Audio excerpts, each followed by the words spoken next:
When he first stepped onto the Nakano Magic Academy grounds, he was the only student who fought with melee weapons, while his classmates brandished magical powers. That alone made him an easy target for the strong. He endured relentless humiliation from those lowly bullies. They ruled the world, convinced that mana made them supreme. A plain human wielding blades was nothing against a magic user. It was like showing up with fists to a gunfight. The entire student body scorned him as a special admission outcast, because he possessed zero magical aptitude. Haruto wondered why a loser like him ended up in a school that never fit him. He never chose this fate. His parents forced him into special admission, leaving him in despair. He wished he'd perished with them that tragic day. Trapped, he had to confront reality. He couldn't cast a single spell, so he seized a sword, becoming a swordsman to challenge mages. Yet, a melee fighter in a magic age was a glaring liability. He repeatedly held his party back in dungeons, earning the mockery of God of Plagues, a title he never imagined. His life is about to turn upside down when, after another day of dorm room bullying, he finds a mysterious letter, blank of stamps or any return address.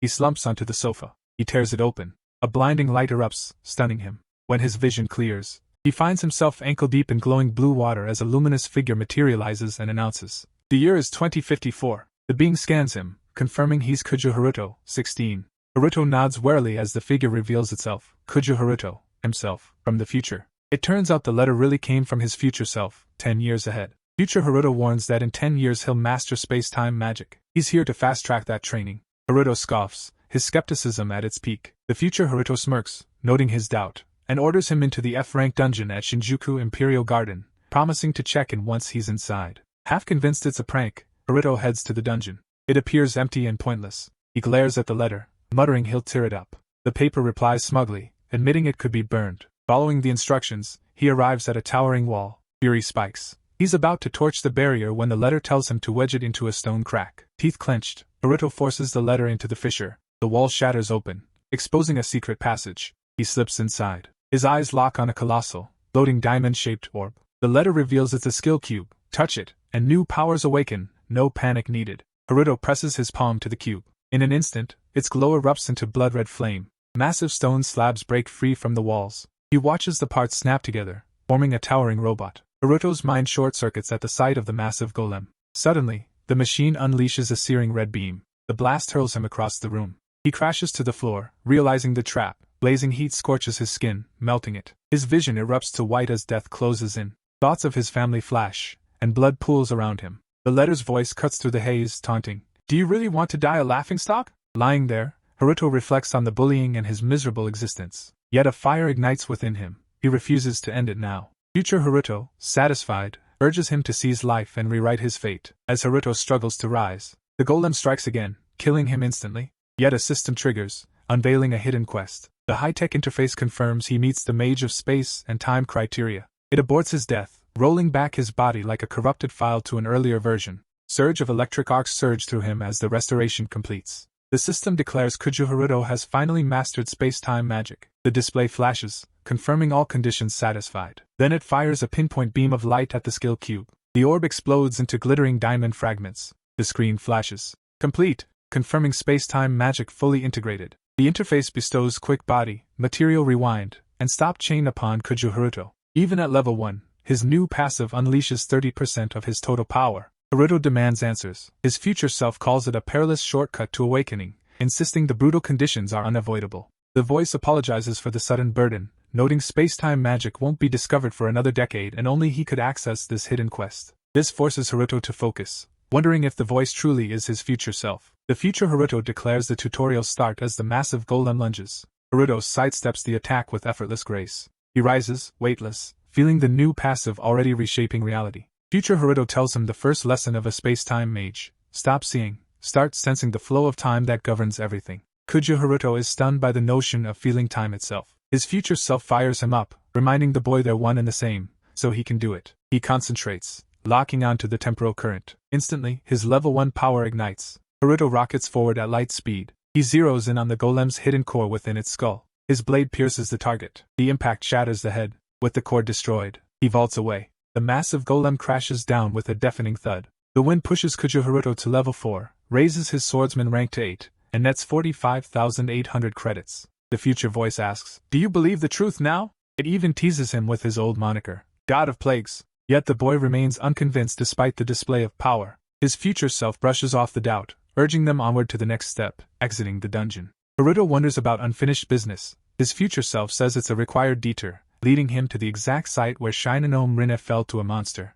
The revelation makes the protagonist stiffen. He asks in a tense voice, "What do you mean?" Future Haruto reveals his childhood friend died that same day after she and a few others entered the Ikebukuro D-rank dungeon, only to be torn apart by an unforeseen extra boss. He orders Haruto to save her and rewrite destiny. Our hero dashes toward his friend as his future self's voice urges a timeline rewrite. On May 23, 2054, deep within Ikebukuro's D-rank dungeon, Rena is fated to die at the hands of a C-rank extra boss. Her bright smile flashes through Kuju Haruto's mind. Future Haruto notes that, despite a rescue chant from her allies, no help arrived, no adventurers were nearby, and the whole party was meant to be wiped out. Ignoring the voice, the boy runs on, seething that his future self only now intervened. Older Haruto snaps back, calling him a fool who refused to team up, fearing his cursed luck would doom others. He adds that rejection never hurt him for that reason, yet wonders why the boy's fury flares now when the stakes aren't even his own life. Kuju storms the dungeon, eyes locking on a horde of goblins. Future Haruto snaps,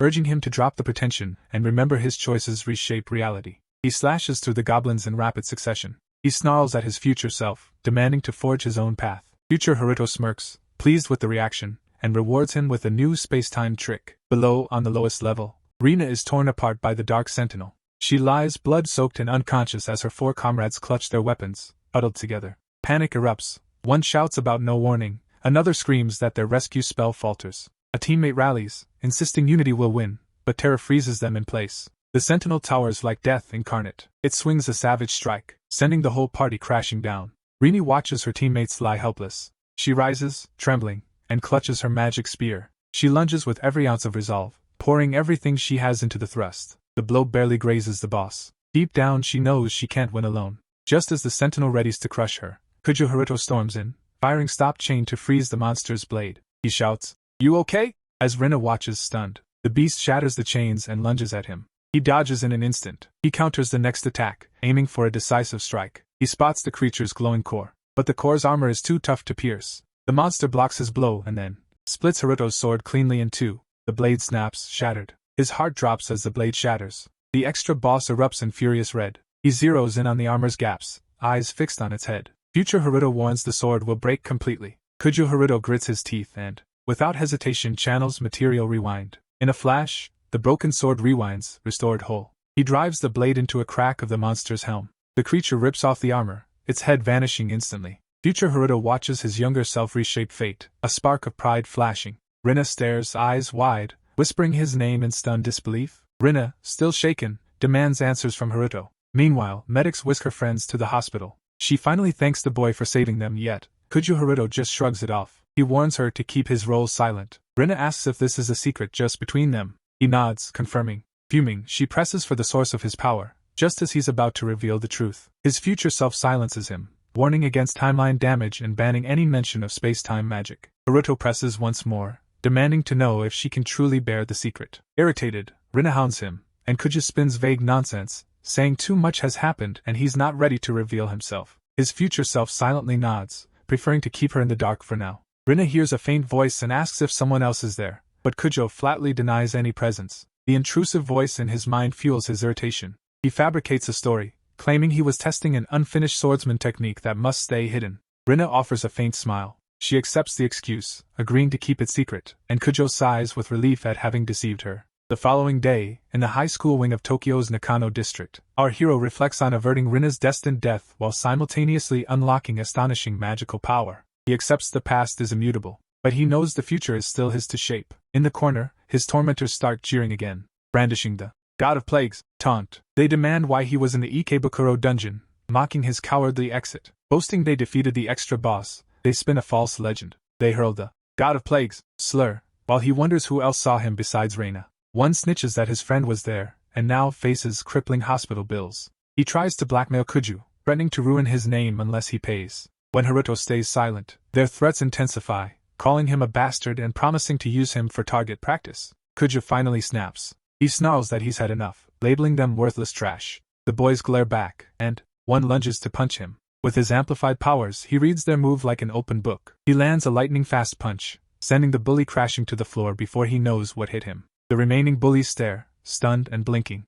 Kuju issues a cold warning, never come near him again, while flashing their emptied wallets in his hand. The bullies stare, stunned as their loot vanishes unnoticed. He orders them to swear never to bother him again, confident they'll think twice before crossing him. With the showdown over, he strides back to class. While the professor drones on, Kuju's mind drifts to the looming magic capacity test. The teacher abruptly declares the measurements start now, calling Haruto's name.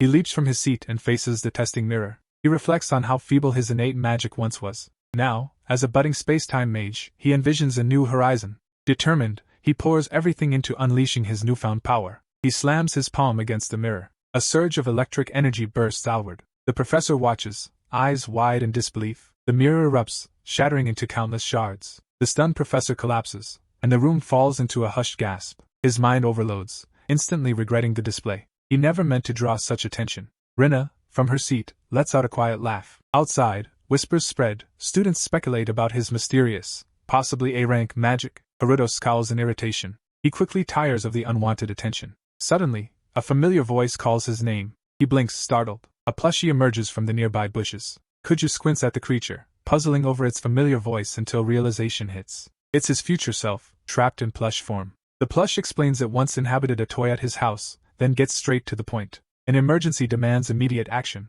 The Chaos Dragon has manifested far ahead of schedule. Our hero scrambles for knowledge, and his future self reveals the original timeline's details. An alpha-level beast raised the Ariake Adventurer Guild, unleashing a cataclysm. Arriving ahead of schedule, it must be taken down now. Haruto knows that any failure will repeat the unparalleled disaster. He urges the guild to send its elite extermination squad for the job.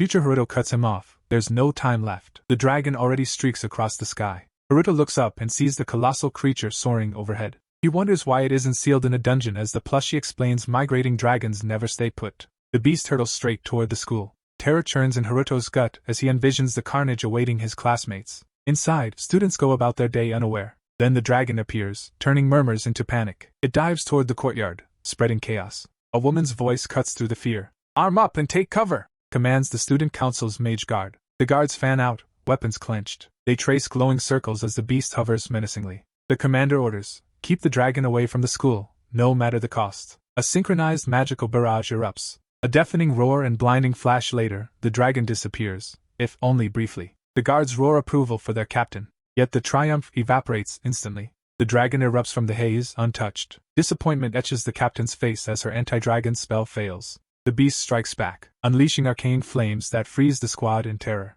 Within seconds, the mages lie sprawled unconscious. Our hero watches the defense crumble. Future Haruto scoffs that student mages can't match a dragon, sparking Kuju's anger. Before he can retort, the plushie drenches him in pink liquid. Stunned, our protagonist reels from the unexpected assault. His future self reveals the liquid is Ryuhakuku, dragon incense. It becomes a beacon, driving the mindless beast to hunt him, leaving Kuju baffled by his older self's trap. Yet the future Haruto pushes him onward, demanding he face the dragon. As the dragon fixes its gaze and descends, the voice orders him to unleash his space-time magic and prove his power. The dragon lunges, forcing him to divert it away from the school. Kuju's eyes flick to Rena, who's aiding students amid the chaos. Future Haruto asks if he'll drag her in. Kuju snaps a firm "No," and his older self shrugs, urging him to flee unseen. He ignites his rapid movement ability, shooting forward at light speed, the dragon hot on his tail. The chase ends as Kuju bursts into Tokyo City Junior's Nakano Station. He scans the area, utterly empty. The plushie urges him to jump the fence and bait the beast inside. Haruto steadies his breath, demanding a rundown of the dragon's abilities.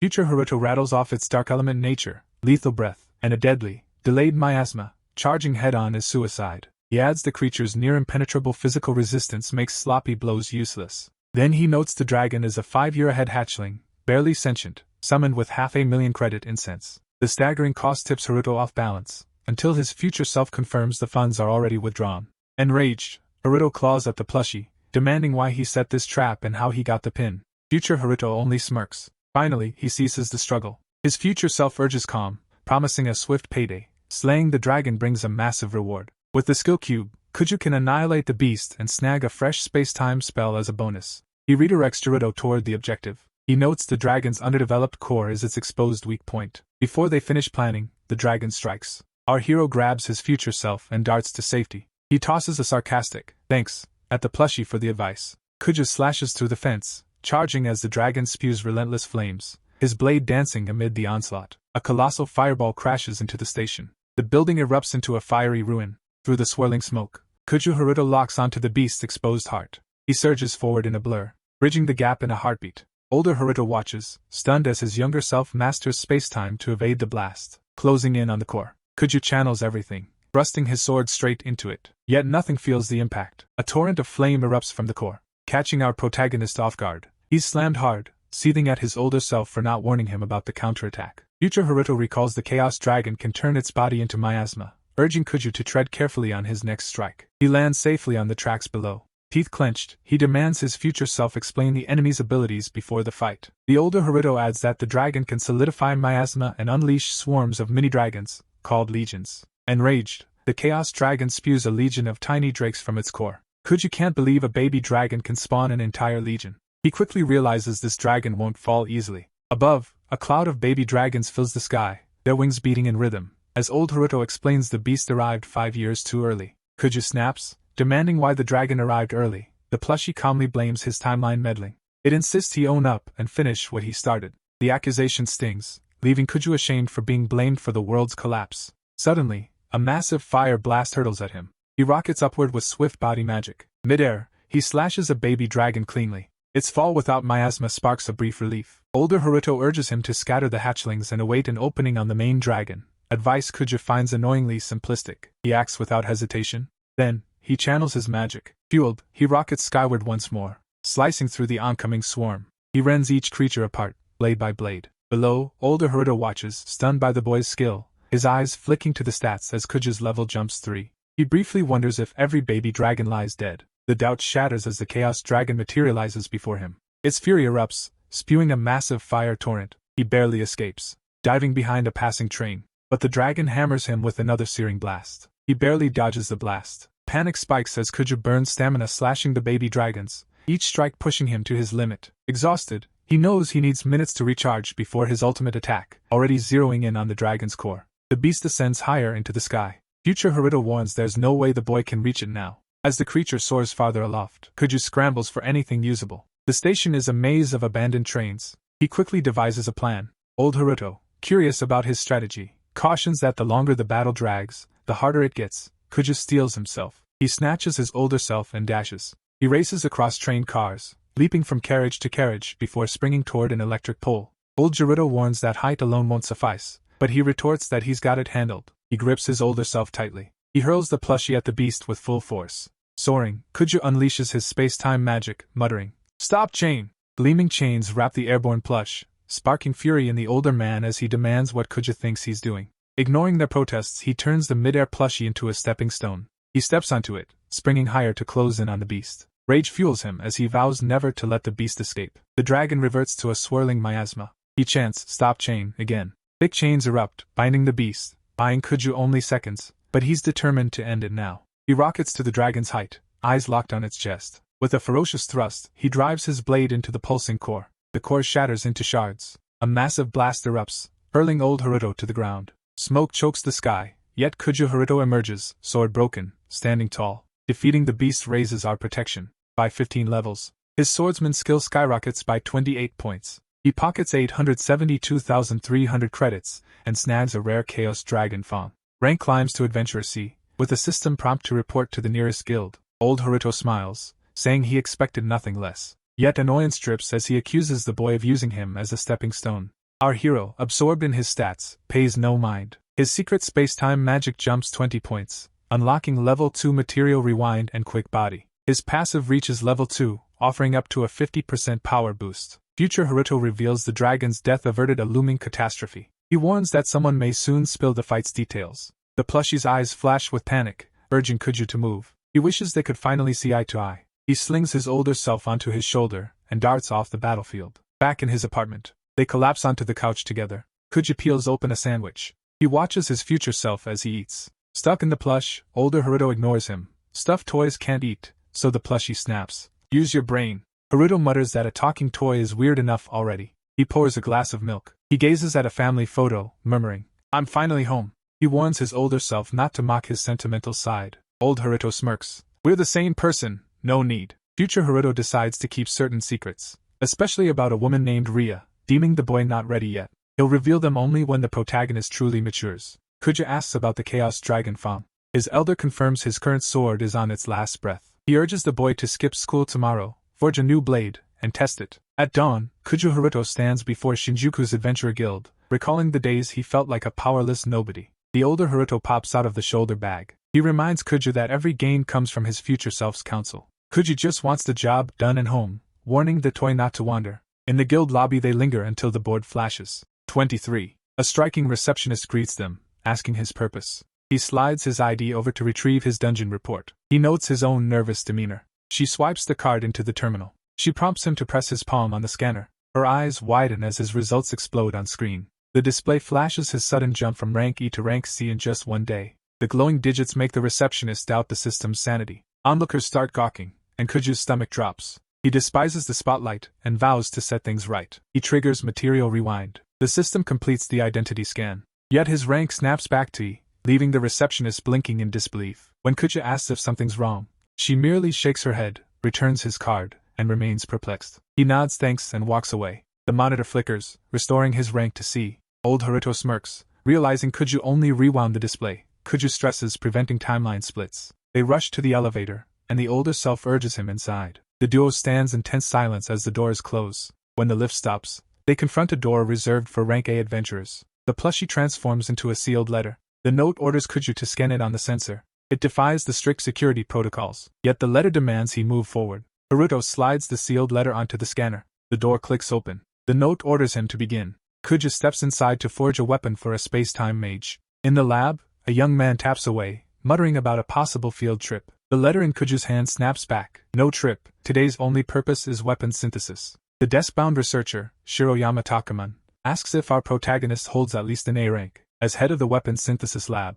Takamon squints at Kuju, baffled. He looks like a low-tier F, and he suspects a security breach. The letter tells Kuju to present the materials. Kuju extends the items, and Takamon scrutinizes them. He instantly recognizes them as rare drops from a high-rank monster. Haruto asks to use them as synthesis fuel. Takamon nods, aware of their worth. He doubts Kuju harvested them himself. Kuju confirms with a shrug. Takamon eyes Haruto's sword, piecing together the whole scenario, then punches a password into his smartwatch. The floor panels slide open in an instant. A capsule-shaped synthesis unit rolls forward as Takamon declares it Japan's newest, top-tier model. It's the gold standard of otherworld research tech, and a hatch begins to rise, revealing that it will fully analyze any material placed inside. Especially since this material isn't in the guild database, he seizes the research chance and grants our boy free access to the machine. Old Haruto tells Kuju, a weapon synthesis novice, that he'll guide him step by step. He admits he has no clue what he's doing. Kuju waits for his instructions. His future self explains that the academy only allows the course to students rank 8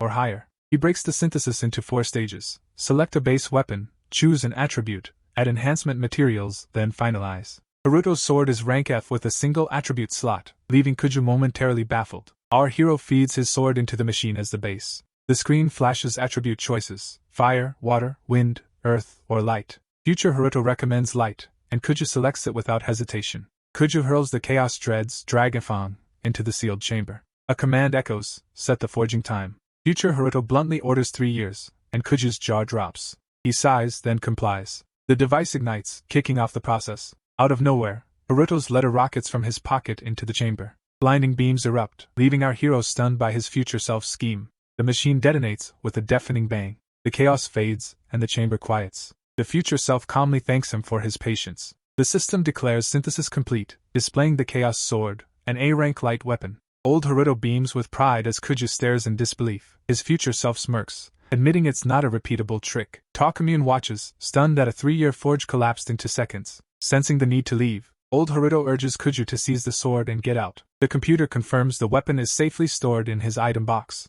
Kuju thanks Takamune, throws a casual goodbye over his shoulder as the chief calls after him. Outside, our protagonist overhears whispers about a mysterious rookie who decapitated a migrating beast in an instant. They speculate only a true monster could pull that off. Rumors swirl that his true identity could spark a war between rival clans. Kuju dismisses the gossip, eager to just go home. Yet the plushie at his side can't wait to test the freshly forged blade. It chirps, urging them toward the sacred beast's lair. Cerberus. Kuju's eyes widen in disbelief. Suddenly, Rene's voice calls Haruto's name from behind, demanding his attention. Rena rushes to Haruto, relieved to see him unharmed. She reveals that students reported the school's monster was actually hunting him. Anxiety etches her face as she confesses she'd been messaging him forever, never getting a read receipt. Because Kuja skipped school, Rena demands to know why he's here now. The plushie chimes in, urging a brief answer and cutting the idle chatter. Haruto admits his future self has a point. Seeing he's unharmed, Rin's eyes fill with tears of joy. He apologizes,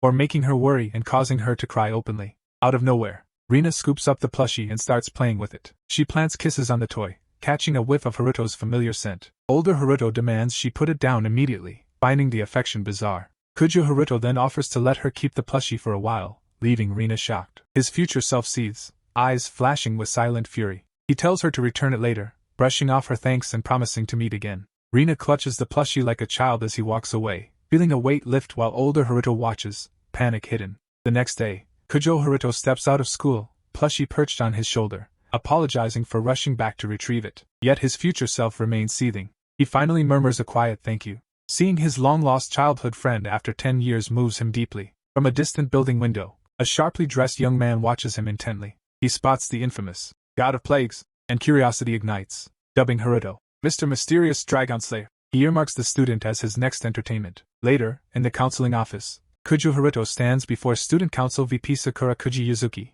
who grills him about the dragon incident, demanding the full story. He flatly denies any involvement. She slides his reports across the desk, pointing out he ran straight toward the monster's epicenter. He explains the beast switched targets, vanished, and a fellow student killed it while he barely survived. He shakes his head when asked if he saw the savior's face, saying he was too busy staying alive. Yuzuki seems to accept his answer. Haruto excuses himself. Walking out, he puzzles over her mistrust. His future self smirks, pulling up a viral video. The headline questions if the fighter is a student, dubbing the battle epic. Socials explode with praise for the savior. Kuja asks the plushie if space-time magic can erase the footage, but the older Haruto says his skill isn't enough. Shaken, he steps into his classroom. The usual hush is gone. Students murmur, hungry for a show. He takes his seat. Rena cautions him to stay alert. Before she finishes, a dashing upperclassman cuts in. A third-year student council president steps forward, introducing himself as Samurai-ji Ryuga. He boasts of being the school's unrivaled prodigy magician. Ryuga instantly recognizes Haruto.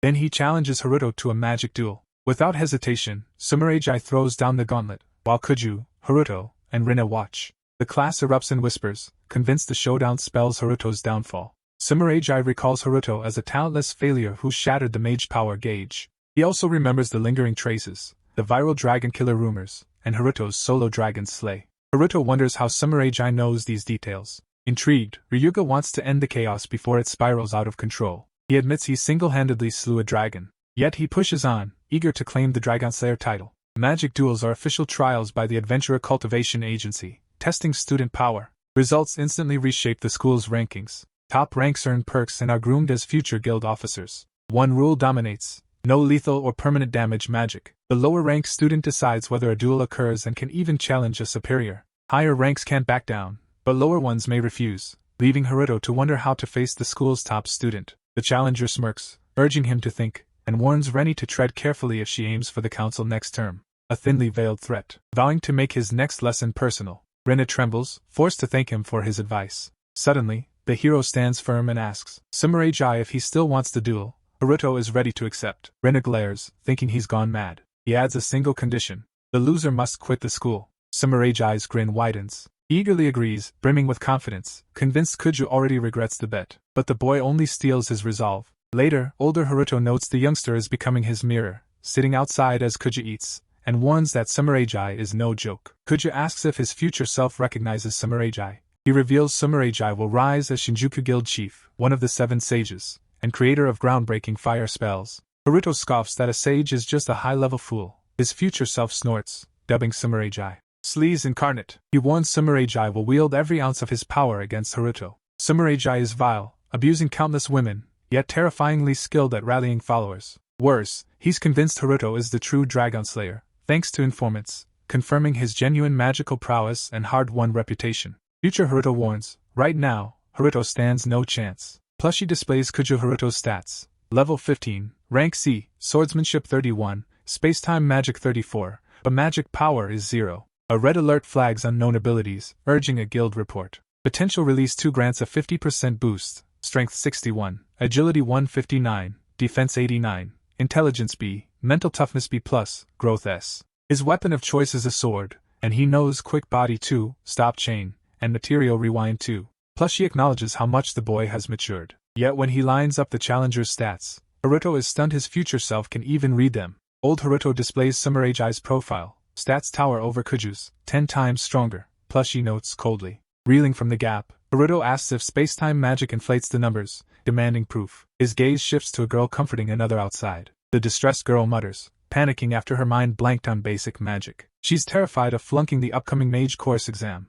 Her friend soothes her, insisting using a wand isn't a flaw. She doubts she can refuse Ryuga's offer for private tutoring at his home. Haruto's anger spikes. He knows Ryuga intends to prey on her. Haruto balls his fists and steps in. He strides straight toward the girls. Confused, they wonder if he's from the Swordsman class. Haruto declares firmly that no one needs those creepy private lessons and vows to deal with that bastard. Kuju moves closer, tells her to hold on, and lifts his hand to her cheek. He probes for the source of her distress. Having learned a scanning technique in magic capacity measurement class, Haruto now reads magical flow within a person. His skin reveals her circuits are fried. Her magical pathways are jammed. She'd been pushing spells far beyond her limits. He readies to clear the blockages and normalize her magical flow. Kuju urges her to stay calm, moving his hand even closer. Initially unnerved by his proximity, she suddenly erupts in a burst of glowing light. Relief washes over her. Her friend Yuko leaps between them, demanding to know his actions and ordering him to back off. In that instant, her powers surge back. Stunned and elated, she finds her magic restored, and stronger than ever.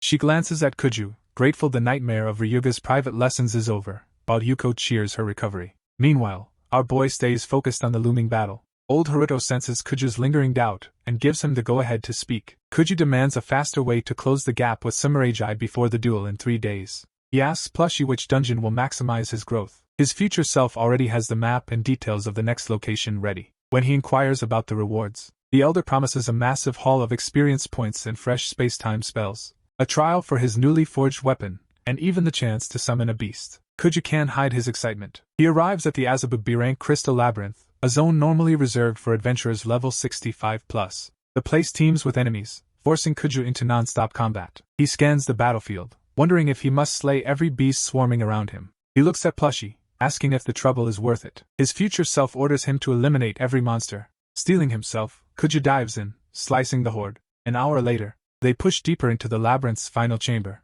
A young man and woman battle a creature together. She swings her wand, unleashing a jet of flame at the beast. She smiles, convinced the attack succeeded, but the enemy, a dark crystal knight with 2,300 HP, 340 attack, 610 defense, and superior magic resistance, shifts out of the smoke unharmed. He warns her their attacks are futile as night titans, leaving her frozen in terror. Then, he materializes. He ends the monster with a single clean slash. The beast's head shatters into fragments. The 2 students exhale relief, flooding Kuju with gratitude. He tells his older self the foes feel endless and urges the pair to flee while they can. He asks if Kuju will be okay alone. The protagonist vows to cut down every foe to guarantee their safe exit. Sword in hand, he faces the oncoming horde, calmly ordering the students forward. The boy apologizes for his weak hand and thanks Haruto for saving his life. Meanwhile, old Haruto reports he has already slain 89 monsters. Seeing he's barely hit half his quota, Kuju retorts irritably, already aware of the numbers. Future Haruto urges him to finish fast and rank up, while monsters swarm him from every direction. Kuju slashes through the horde, each strike cutting the foes like paper under his raw power. Plushie chimes in, noting these beasts grant the highest XP in the Crystal Labyrinth, fastest route to level up, but even a pro like Kuju will feel the grind. Kuju presses on, cleaving a monster in 2 with a ruthless swing. Then he shifts tactics. He weaves spacetime magic to speed the kill. Magical chains erupt, binding the enemies. Future Haruto reveals the Chaos Sword now bears light element fusion. Now he can stand toe-to-toe with the beasts. Enemies spawn endlessly, but Kuju slices through them without pause. His future self urges him to keep racking up kills while the window lasts. Our hero unleashes another devastating space-time blast, his resolve unshaken. Each strike tears through their ranks, yet fresh foes keep emerging. Kuju and Plushie pause for a heartbeat. A massive creature crashes in, brandishing a colossal sword. It's the Dark Crystal General, a boss with 4,800 HP, 880 defense, and A-grade magic resistance. Kuju meets the giant blade with his own. The collision reverberates with crushing force. He taps into his weapon's hidden power. He ignites his blade, flames roaring outward. The fire surges straight into the monster's flesh. The blow saps a massive chunk of his energy. But he powers through, using every last ounce of strength and speed. He hammers the giant's skull with a single, crushing strike. Future Haruto shouts vital intel, yet Kuju is too consumed by battle to listen. He hacks through the horde while his older self persists with the lecture. Old Haruto reveals space-time magic draws from the Chronos Force, not magical reserves. That's why a magic null kid can wield it. Kuju fumes as the lesson lands mid-fight. Irritation spikes as he battles the onslaught, while Plushie drones that pressure is the best teacher. A rabid charge won't spare anyone. Kuju unleashes stop-chain magic, slicing the horde until the foes begin to shatter the bindings. Future Haruto urges him to drop his guard and keep the swings relentless. Suddenly, a dark, crystal sorcerer materializes in the chamber. He flings radiant, magic-charged stars. Future Haruto warns Kuju to keep the Chronos factor in mind amid the chaos. The monsters fire scorching beams of light. Fear clenches his chest, but Kuju reacts in an instant. He captures the light, warping time itself with his magic. A massive blast shatters the hall, bathing everything in searing light. Amid swirling smoke, Kuju stands his ground, fueled by sheer will. Through the haze, the biggest monster charges forward. Kuju fires a colossal blue ray at it. The strike is devastating enough to fell the beast for good. Kuju's eyes widen, finally understanding the power of controlling time. She affirms his revelation. Old Haruto silently admits Kuju may have outclassed him by wielding the chrono ray so effortlessly. Perched atop a mountain of corpses, Kuju mercilessly wipes out the last survivors. Exhaustion drags at his limbs. Yet the magic display blazes, announcing his soaring level. Surrounded by corpses, he stands tall, coolly demanding the next target from his older self. They've finally breached the deepest floor's inner chamber, where the dungeon boss looms. The legendary guardian, Cerberus. Our hero faces a colossal sealed door, exhausted to the core. His older self warns that relentless space-time magic drains the mind, leaving it shattered. He asks Haruto if he wants to call it a day. Can you shut that idea down? Time is slipping away. They enter the crystal labyrinth's deepest chamber.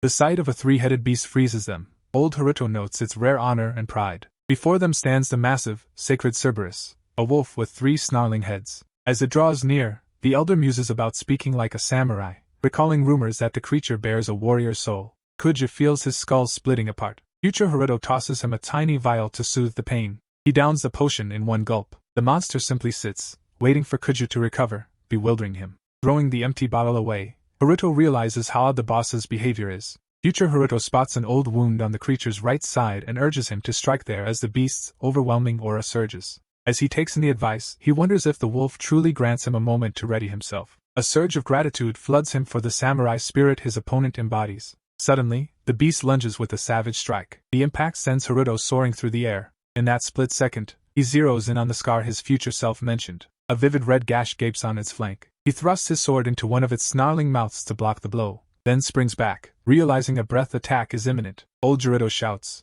"Dodge!" Our hero blurs away, vanishing with blinding speed. He locks onto the fresh wound. He drives his fist into it with full force. The impact hurls the beast backward. But old Haruto yells, "Hold your ground!" Kuju unintentionally mended the old scar instead of exploiting it. It's as if he's repaying the beast's earlier mercy, demanding an even fight. His elder scolds him as reckless, fearing for his life. Yet our hero's honor runs deeper. He won't exploit a foe who showed respect, even if it means dying with that debt. Suddenly, the beast tosses its sword back to him. Kuju and Plushie stare stunned. But our hero shakes his head, rejecting the weapon. He goes fist first, taunting the creature. This isn't a quest, it's a street fight. The monster stays motionless, refusing to retaliate. Old Haruto watches, baffled by their odd behavior. Without warning, the beast unleashes a blinding beam of light. The blast hurls Haruto backward. He answers with a crushing punch to one of its jaws. The blow knocks the creature unconscious. He thrusts his hand deep into the creature's maw. Eyes shut, he steadies himself for the next strike. Panic flares as the beast clamps down,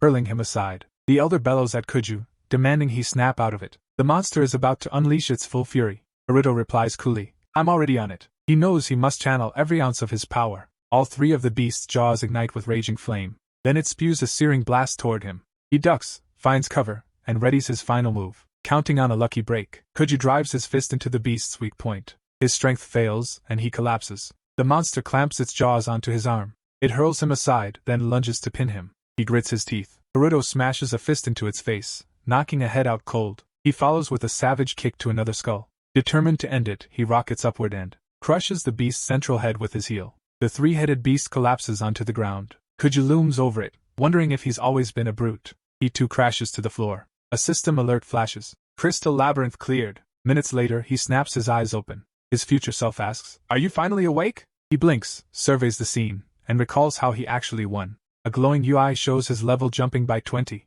The surge fuels Kuju's sense of triumph. A notification pops up. Space-time mage's robe acquired. While Plushie brushes it off as a mere ceremonial trinket, our hero rubs his forehead and promises to handle the gear later. Then the beast reappears, behaving like a massive puppy. Tentatively, Kuju extends his hand. The beast reacts with pet-like enthusiasm. Old Haruto watches, stunned, as the creature nuzzles the boy, questioning if this truly is a dungeon boss. Future Haruto admits he didn't anticipate this, but urges Kuju to be grateful and accept the reward. When Kuju asks if he means the gear, the elder points to the sacred beast, declaring Cerberus itself the ultimate clear reward. Future Haruto explains that spilling his blood will bind the beast as a loyal vassal. Kuju cuts his finger without hesitation. He lets a few drops fall. The contract seals, granting him the ability to summon the beast at will. The screen flashes. Cerberus is now his vassal. Mission accomplished. 3 days later, Tokyo's high school division. Students snicker as Kuju passes by. His face and hands are littered with fresh cuts. Rena waits for him in the hallway. She asks where he's been. Haruto replies he was caught up with duel preparations. She wonders what kind of training leaves him looking like he survived hell. He answers simply, no matter what, he's ready. In the school garden, Rena studies his face, questioning if he's still the boy she knew. From above, Ryuga spots them, shocked that Kuju even showed up. He craves a public showdown. Later, inside the building, Ryuga blocks Kuju's path, declaring the duel will happen after class. He taunts, "Gathered your courage, mysterious Dragon Slayer?" Kuju meets the mockery with steely confidence, stating the loser will drop out of school. Ryuga grins, then decides to raise the stakes with a surprise twist. He stakes a daring 100 million credit wager. Anxiety grips our hero. His chest tightens as classmates chant, urging him to submit for their amusement. From his satchel, old Haruto spots the unfolding scheme. Ryuga manipulates the crowd, cornering the boy with no escape. His aim, strip Kuju of everything and bind him as a slave. Yet the boy accepts the outrageous bet. When Ryuga turns to walk away, he sneers at Rena for backing the wrong side, warning her of his special lesson. Kuju calmly assures her of his inevitable victory, his resolute stare saying it all. Class ends. Kuju steps out, bantering with his future self who reminds him the duel is now. Outside, Ryuga's gang blocks the hallway, weapons drawn, one demanding a quick spar before the showdown. A 1 million credit bounty hangs over anyone who can topple him. They taunt him as a walking sack of cash, asking if his boots are trembling. They close in, forming a smug circle, warning that pleading won't spare him. Kuju smirks, relieved that Ryuga's tactics are the same old tricks. The thugs hurl trash talk, but Haruto retorts they're just first in line for a beating. A punk lunges with a sword. Kuju snatches it and smashes the thug's face. He drives the foe into the wall with brutal force. Unsatisfied, he challenges the rest to attack together. In Tokyo's arena, Ryuga stands on the field, surrounded by his loyal henchmen. He sneers at the drag slayer, mocking that brag, nothing without a show. Turning to the referee, his own gang's hand, he declares a 1-minute rule. If the boy doesn't appear, the win is theirs. His allies mutter that Haruto must have fled, already softened by the underlings. From the stands, Rena watches, hidden among the crowd. Her nerves tighten, the tension slicing through her. Suddenly, Haruto steps onto the arena floor. Ryuga and his men freeze, stunned that Kuju is still alive. Ryuga can't fathom how Haruto managed to arrive. Kuju merely smirks, reminding him they still owe a blood price. Without hesitation, he orders the referee to start the duel. The official declares the match. Class 3 as Samurai Ryuga. Facing him, Class 2 FS Kujaharu. The signal blares, and the fight ignites. Ryuga's mind whirls, barely steady. He throws himself into the attack at full throttle. Flames erupt from his palms, hurling massive fire blasts. He dares Haruto to answer. A spectator whispers Ryuga's using Hellfire Grab, a top-tier spell only elites survive. Ryuga launches the searing infernos at the boy. He pours every ounce of power into the strike, convinced a direct hit will end it. Kuju spots the fire projectile as spending time, leaving phantom traces of their past and future paths. Anticipating their path, he destroys each flame shot before it touches him. Ryuga watches, stunned as Kuju lands unharmed. The protagonist lifts off, hovering midair, enveloped by his own searing blaze. Ryuga reels, stunned that his double-hit trap failed. Now it's Kuju's turn. He launches Chrono Rays at Ryuga, hammering him with brutal force, sending the foe flying across the arena. Hovering above the fallen challenger, our boy floats calmly as the stunned crowd watches, shocked a magic-less fighter could do this. Rena sighs in relief, realizing the boy before her is no longer the Kuju she once feared. Haruto leans in toward Ryuga. He asks if Ryuga truly intended to go all out from the start. Ryuga snarls, calling him a bastard and demanding he back off, then erupts in rage, unleashing a massive blaze. From the sidelines, old Haruto notes, coolly, Flame Dragon's ardent fist, punches ignited to 3000 degrees Celsius. It only burns what it contacts, yet our hero halts the inferno barehanded. Ryuga's grin turns savage, convinced he's won. He assumes Haruto, clutching live fire, will ignite. But Ryuga's eyes widen as Haruto seizes his wrist. He crushes him into the ground effortlessly. With his foe grounded, he winds up for a decisive strike, fist aimed at the opponent's face. Panic flickers across Ryuga's chest, but the punch slams into the earth, missing by inches. Unfazed, Kuju declares the flames have already burned out. Ryuga snarls, calling Kuju a worthless scum. He shouts for his team to intervene.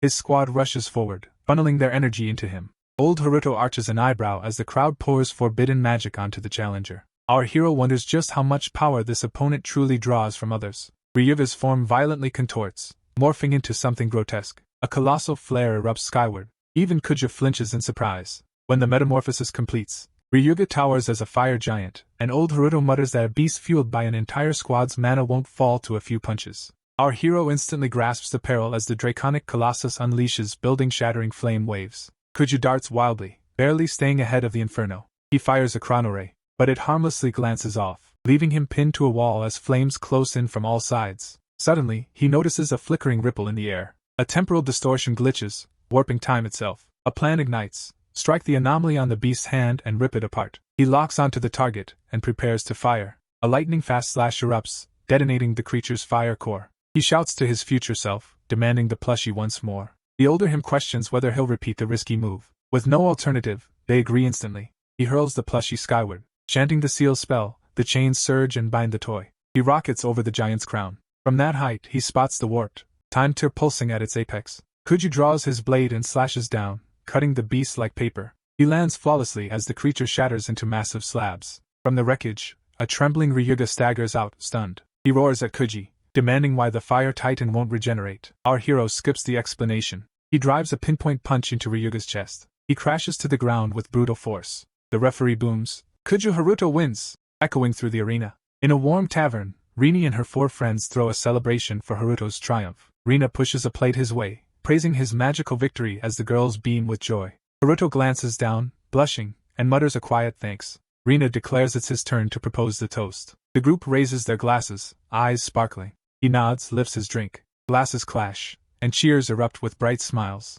One of Rennie's friends sighs in relief, glad the senior finally bows out. One girl snarls that the jerk turned the school into his private mansion, buying solutions for everything, while another recalls his history of harassment, and how he cornered girls whenever he pleaded. A voice leans toward Rena, whispering she'd have fallen under his thumb had he stayed, and Rena grimly nods. The talk shifts to our hero as a girl asks about the 100 million credit wager on the duel. Kuja freezes, the massive bet finally sinking in. He'd completely forgotten. The girls stare, shocked, demanding how he could overlook such a sum. He simply shrugs, replying that money has never been his concern. Their jaws drop. For a heartbeat they see him as their hero. The mood shifts when a girl probes his relationship with Rena, and Kuja's mind goes blank. A flustered Renee splatters juice across the table. She shoots a glare at her friend Akane. He grins, pointing out Haruto challenged the top student just for her. The table's focus narrows onto their relationship. Their thoughts short-circuit. He mutters a bathroom excuse and slips away. A girl shouts after him, annoyed by his sudden exit, while the others keep talking. One frowns, saying his vibe has changed. Another notes he seems steadier, perhaps just older, while a third recalls Kuju's once shady reputation. Rena remarks that everything has shifted lately. She adds he's had her back since childhood, and he always will. Her mind drifts to the secret they share. Kuju steps into the bathroom, splashing cold water over his hands. His phone flashes, Rena's apology for her friend's probing, and he tells her not to overthink it. Staring at his reflection, he notices how beautiful everything looks for the first time in ages. He finally grasps that the future isn't fixed. Suddenly, an older version of himself materializes on his shoulder, breaking his reverie. Kuju sighs, demanding the future self be quiet. They're heading home soon. But the older Kuju shakes his head, warning that things have just turned serious. When Kuju asks about the emergency, the elder Kuju's expression hardens, announcing it's time to reveal why he traveled from the past and demanding his full attention. He then reveals that the little sister he thought died long ago is actually alive. She's actually alive. Kuju's stomach plummets. He's speechless as Ria's funeral memories flood back. Old Haruto's gaze softens, revealing she still breathes in this world. He commands Kuju to gear up, right now. They must rescue her immediately. Kuju remembers his sister handing him a scarf that radiated warmth. She was just a tiny child then. Thrilled by her solo creation, she bounced around, shouting she made it herself. Kuju swelled with pride seeing her so happy. With a bright, childlike grin, Ria handed him the scarf. He blinked, stunned, wondering if he could actually wear it. Ria's smile faltered, fearing he'd reject her gift. Haruto quickly reassured her, insisting he loved it. Her eyes sparked as she snugly tied the scarf around his neck. She laughed, urging him to accept it despite her clumsy stitching, and reminded him Christmas was tomorrow. Donning a fake mustache, Ria joked the scarf was Santa's own present. Warmth flooded his chest as he gratefully thanked her. She promised a belated Christmas celebration after her ballet show. She craved a gift from him, too. He recalls never getting the chance to fulfill that promise. The next day, Ria and their parents boarded a doomed flight that crashed, ending their lives. Suddenly, old Gerudo's voice pierces his thoughts. He checks whether he's listening, both perched on the living room sofa. Kuju rises and strides toward a framed photo of his lost family. He apologizes to his older self, demanding a repeat of the details. His future self snaps him out of it, then outlines the situation. Our hero now faces a mission he cannot afford to botch. Kuju grasps the dilemma. How could his sister survive when the entire flight perished? It sounds impossible. Old Haruto asks what Kuju knows about the crash. Kuju replies it was a mid-air disintegration at high altitude. His older self points out that the public story defies current science. Kuju narrows his eyes as the elder begins to explain.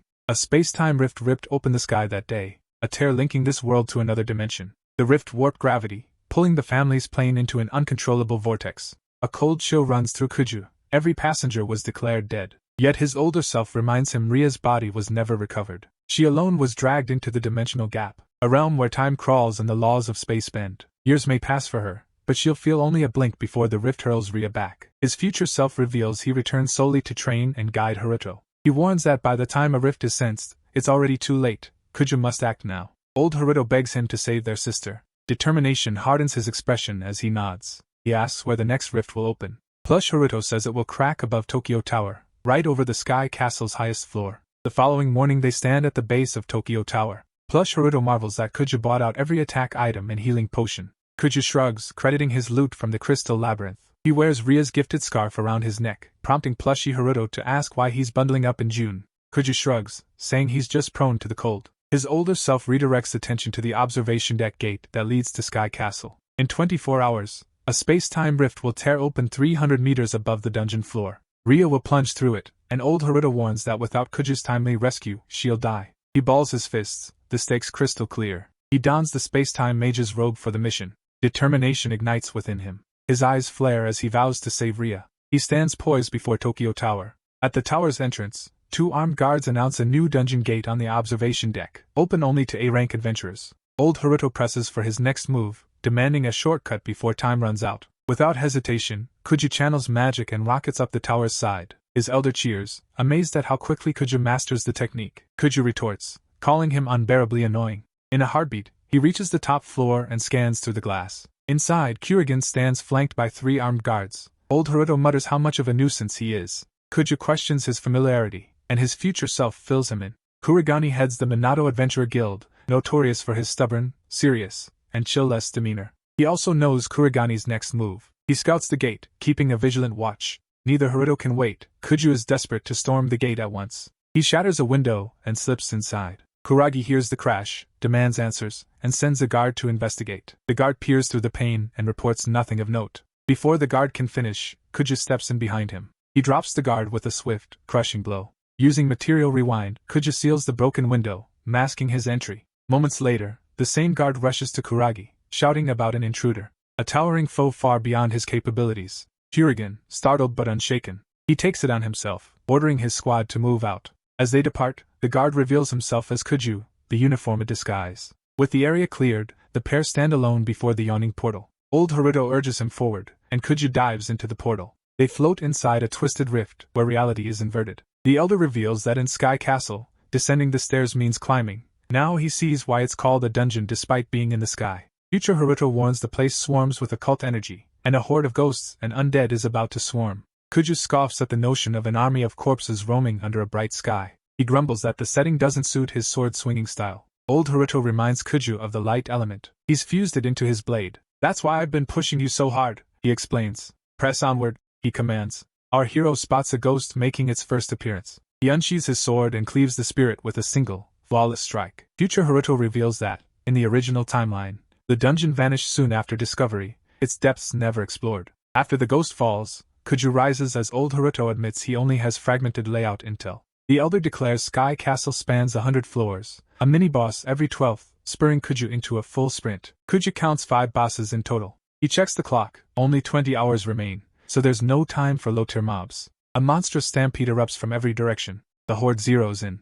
surrounding them with bloodthirsty fury. Just as desperation peaks, A three-headed Cerberus bursts onto the field to back Kuju. The colossal beast crashes down, shaking the earth. It crushes the oncoming monsters beneath its weight. Kuju snarls to the giant canine, "No time to waste!" and darts through the swarm at maximum speed. A horde of grotesque monsters surges forward in unison. But Cerberus lunges, tearing through the floor. He stares at them as if they were paper. Our hero blinks, stunned by his summon's blistering speed and power. Haruto explains the beast's title marks it as a sacred summon, its attacks imbued with holy energy. Kuju, Haruto, and his older self cling to the beast's back, commanding it to crush everything ahead. Magical bursts flash across successive floors, 6th, 7th, 8th, racing upward. In an instant they blaze past the Sky Castle's 20th floor. Both Harutos are awestruck by the sheer speed of their ascent. Upon reaching the summit, our protagonist scans the surroundings. He takes in the bizarre landscape until a strange engraved circle catches his eye. He leaps down, spotting the first boss checkpoint. Plushy Haruto warns that defeating it opens the stairs. Thick red smoke swirls through the chamber. A monster materializes atop a two-horse cherry carriage. It dives, crashing down. 3 foes emerge: the fallen noble's son, his lady, and their master, undead A-rank threats. Plushy Haruto gapes, stunned at how 3 specters cram onto one chariot. Our hero cares not for their past. If he can't fell these corpses, Ria is lost. His future self attempts a warning. The trio charges, swords drawn. Plushy Haruto asks, "Will you use the guild shop items?" Kuja nods swiftly. He summons the Eye of Time, granting him a crystal-clear view of himself, and a glimpse of the seconds ahead. He draws luminous orichalcum knives, flinging them at the undead. While they surge, he meets each foe head-on. He spots the lady, fiercer than the rest. A blade pierces the noble master's heart. Even as the master flings him aside, Gerudo somersaults through the air, landing with flawless poise. He arranges the foes into a tight formation, every move surgical. Charged knives embed deep in each monster. He channels raw magic through the blades. The knives erupt in a blinding burst, incinerating the enemies in a flash of flame and smoke. Plushy Haruto notes the blades are forged from ultra-rare ore, each worth 100,000 credits. He scoffs, calling it madness to waste millions on a single strike. Yet our hero points out he's only shattered their bodies.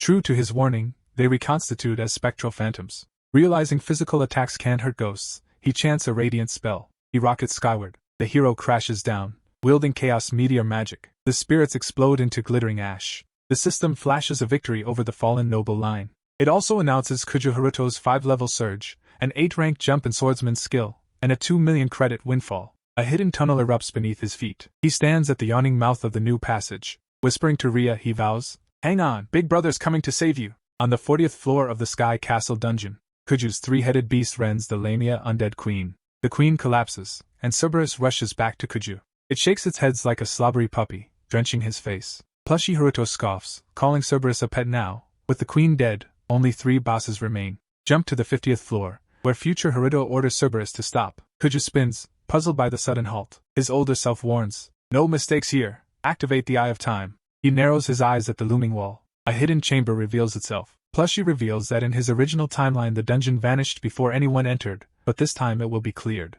Kuju slides the letter into the wall's narrow gap. A hidden door slides open, leaving Cerberus on watch. Kuju steps into a grand hall, its throne forged from blue and gold diamonds. He looks at Plushy, confirming it's no prank. The elder swears it's real, and the system flags the treasure. An akashic crystal that can awaken dormant abilities. Curiosity wins, and he taps the crystal with his palm. The crystal bursts into shimmering shards. New skill data streams in: Gravity Bomb, Avatar Replay, Quick Body LV3, and Stop Chain LV2. His potential unleash spikes to level 3, granting a 75% power surge. Plushy Haruto is shocked the boy already claimed Avatar Replay. When he asks its function, his future self says, "Just test it in battle." Kuju shrugs and moves forward. On the 60th floor, Zombie Beelzebub, Lord of the Flies, looms amid a vile swarm. Kuju demands a weak spot. Plushy merely recites its traits: acidic sludge, self-healing, foul stench. Deadpan, he retorts, "Give me useful intel, not a biography." Suddenly, the monster darts forward at blinding speed.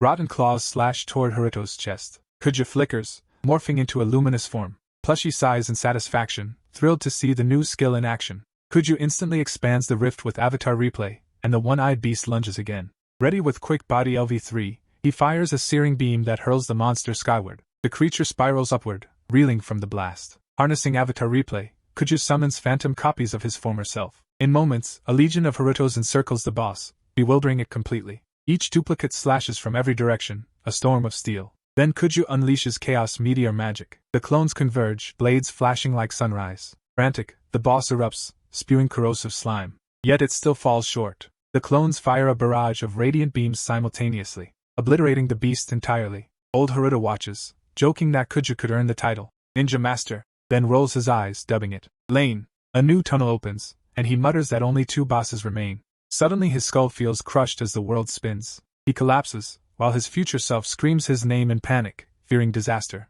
Kuju's mind flashes back 3 years, recalling a quiet afternoon with his little sister. Sitting despondent, Ria chats cheerfully beside him. She lifts his spirits with a bright smile and playful banter. She tells him he'll give it his all and never quit halfway. She flashes a pleading look, prompting him to ask if she truly wants to try. Ria nods, excitement bubbling over. After a pause, Haruto concedes, urging her to pick her favorite shoes and show them later. Her eyes sparkle as she asks if he's serious. He replies with a firm yes. Ria flips open a shoe catalog and scans the pages instantly. Her height warms his chest. The memory shifts to a girl's dance studio. Ria dons the shiny new shoes Kuja bought for her. She rushes to her friends, thanks them for waiting, and declares she's ready to roll. She beams, thrilled to share this moment together. He waves goodbye, stunned by her bright, cheerful aura. One girl gushes about his good looks, another giggles about having him as chaperone. While someone jokes that spring's in the air, Ria blushes and shrugs it off. The teacher claps, and the girls launch into their dance routine. At first, Ria looks uncertain,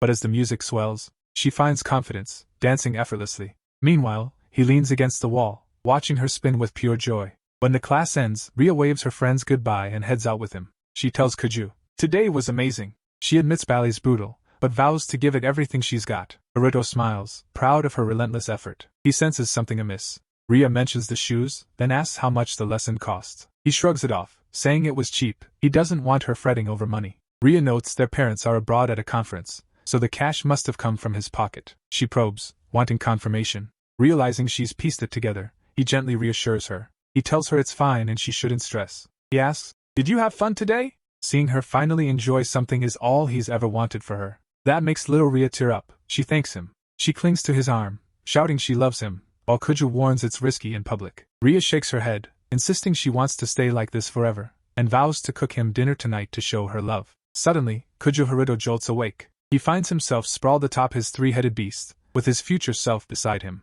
Plushy Haruto looks over and declares he's finally rejoined the living. Our boy groans, asking if he actually passed out. His older self replies he blacked out from burning too much stamina. Haruto asks if they used the top-tier elixir from the guild shop. Scanning the system, his future self confirms it's handled. He notes the potion healed his body, but not his fatigue. Feeling the 5-hour deadline, he clenches his fists, rises, and orders an immediate retreat. Quietly, he vows to bring Ria back to ballet. The plush watches him, noting only one of the 5 mid-stage bosses remains before the final showdown. Seeing his exhausted body, he doubts Haruto can continue. Now, future Haruto realizes the last card is his final gamble. They arrive at the 80th floor of Sky Castle. There, the Acid King Mummy, one of the 5 bosses, awaits. Haruto instantly fires a gravity beam, harnessing space-time magic at the beast. His system window flashes. Victory! The Acid King Mummy is annihilated. The kill grants Haruto a double level up, raising his swordsman rank 4 tiers and awarding 3,561,110 credits.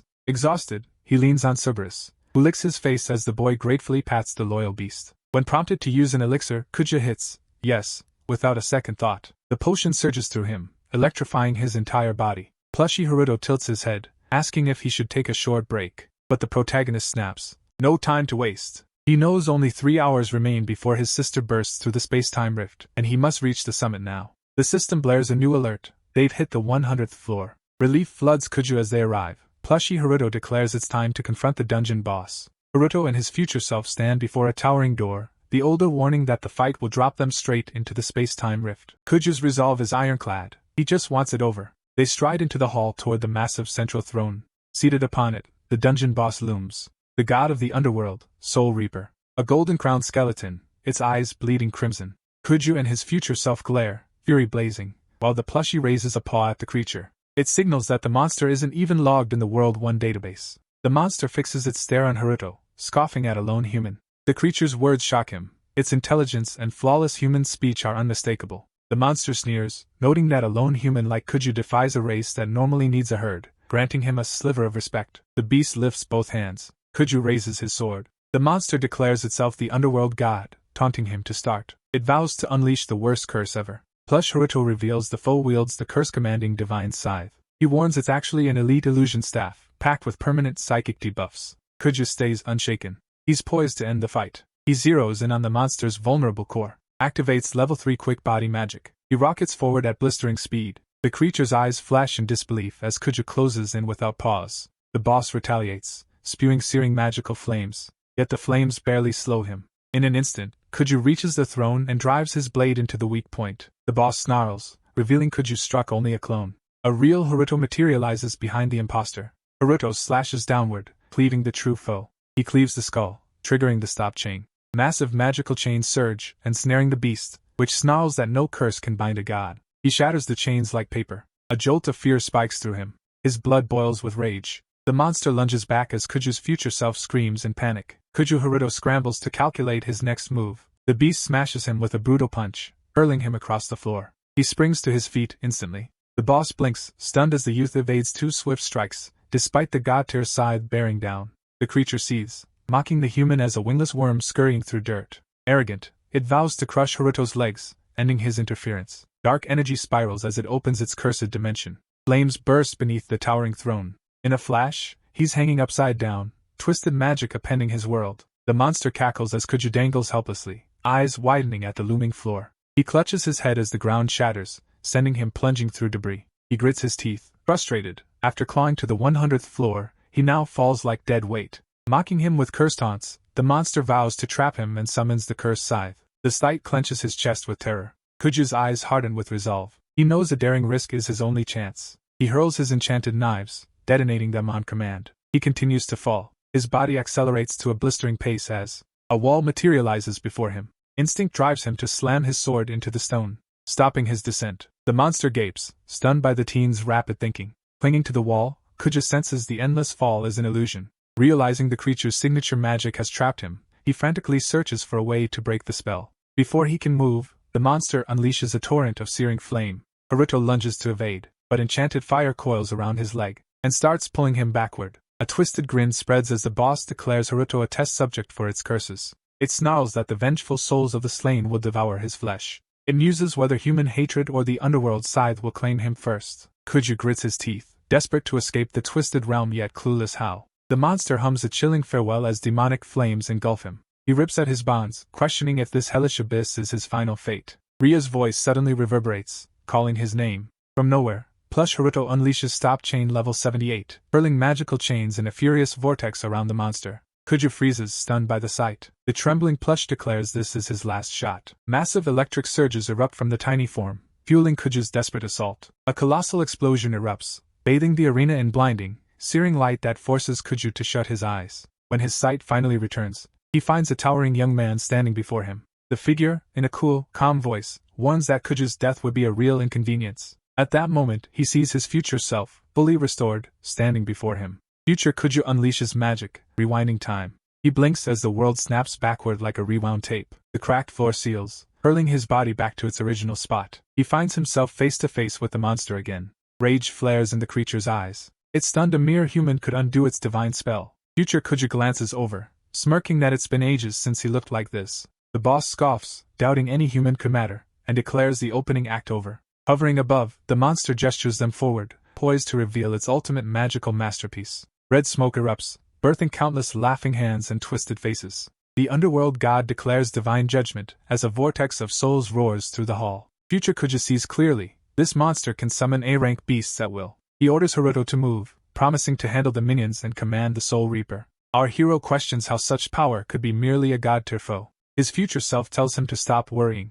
He reminds Kuju he already commands space-time. If anyone can win, it's him. Determination surges as Haruto clenches his fist. Future Kuju pushes him forward, whispering the plan. The details slip silently into the boy's mind. The underworld god orders his soul legion to shred them atom by atom, shrieking spirits swooping toward both Harutos like banshees. Young and future Kuju surge forward, unleashing their full power. The elder Haruto triggers his gravity field. He pulls the souls toward him like iron filings to a magnet. Grinning tauntingly, he challenges them to seize floating and fire. Our hero rockets at the monster at blistering speed. Behind him, his future self shouts encouragement. He casts a speed boost field, giving Kuju an extra burst. Fueled by the spell, the boy closes the gap in a blink. The shocked monster snarls, calling Kuju a filthy worm and ordering his death. Scarlet rays erupt from the cursed dimension, slicing the air. Our hero sees through the ruse. Having seen it before, he tears the spell apart. He charges straight for the monster's weak point. The underworld god gapes, hurling insults at Haruto's audacity. Kuju spots the monster's flashy, time-wasting attacks.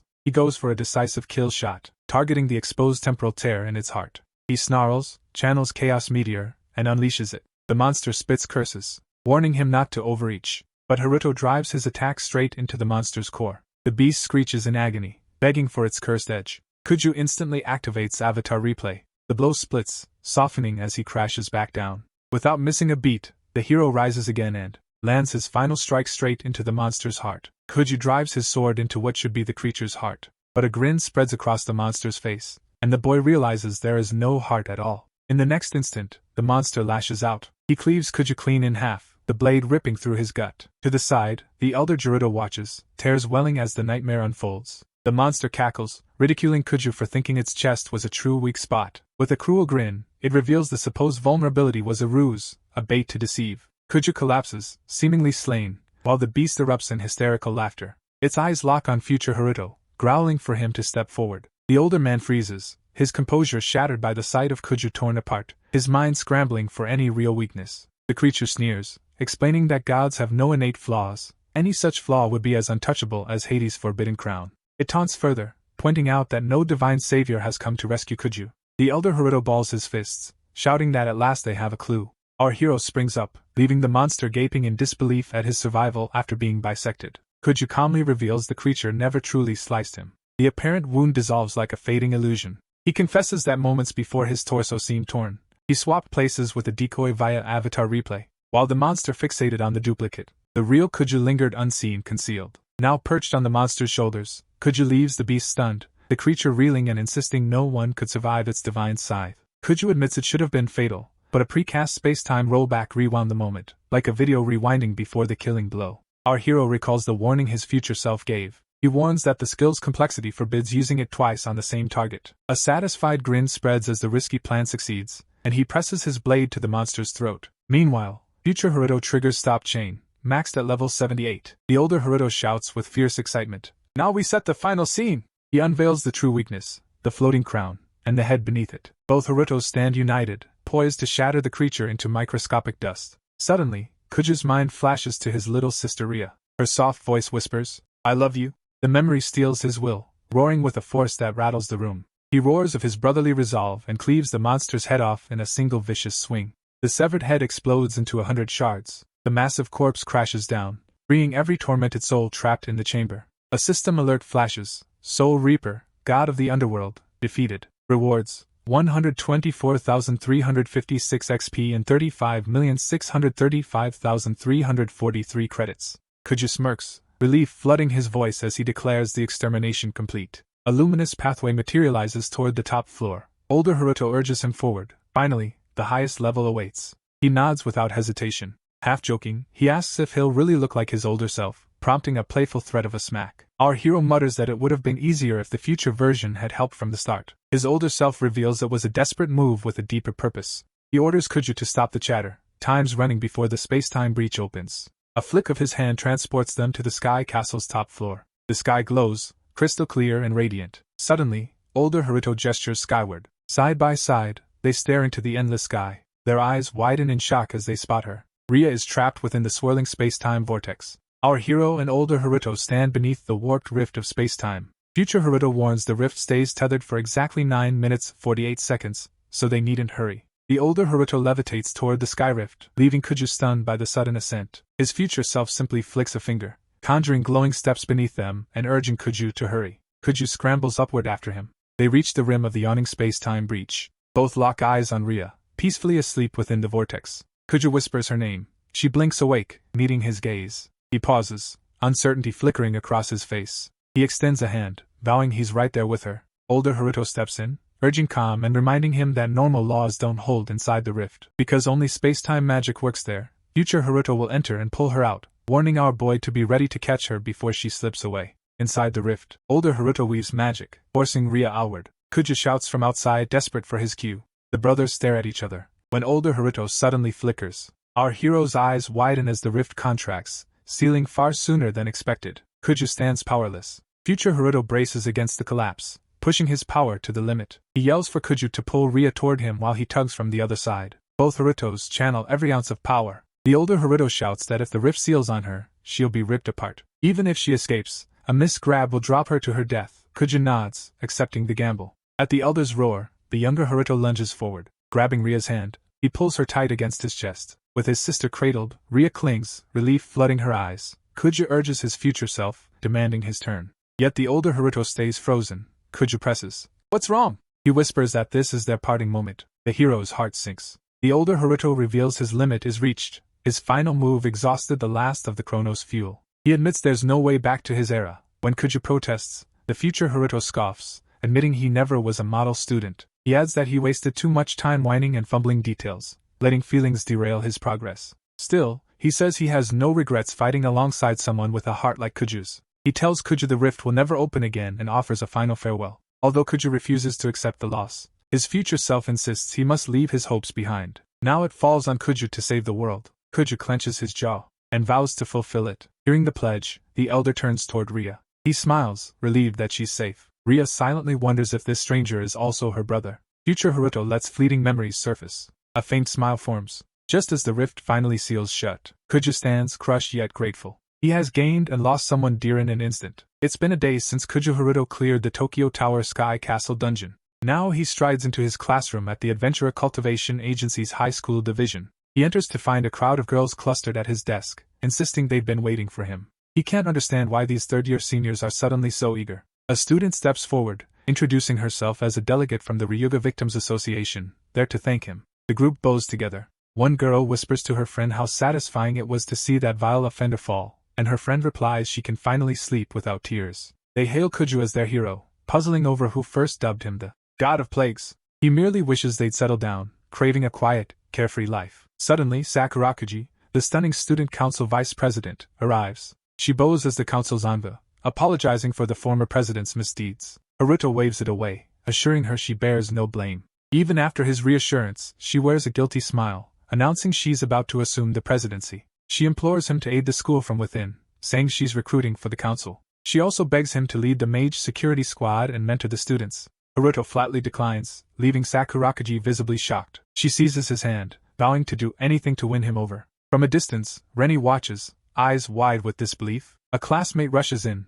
reminding Sakurakuji that lessons are about to begin. As she departs, she promises to continue the talk at lunch and orders him to stay behind. Haruto sighs, exhausted by the escalating turmoil. Later, after class, Haruto perches on the rooftop, eyes locked on his system display. The screen shows his profile, level 98, rank C awaiting promotion to A, classified as a swordsman, swordsmanship 64, space-time magic 82. An unknown skill triggers an error, urging a guild report. Potential unleash level 3 with plus 75. He swears no one can match him now. A cascade of memories floods his mind. He recalls every foe he's topied. His account reads 45,200 credits and 4,435 height. He knows no ordinary high schooler could amass such wealth, yet he pauses for lunch outdoors. The student council president's voice slices through the air, calling his name. From the rooftop, council members report his disappearance. She scoffs, recalling she ordered him to stay, while unseen. Haruto continues his meal, unfazed. He listens to their frantic search. He eventually walks onto the roof. Realizing he needs a future plan,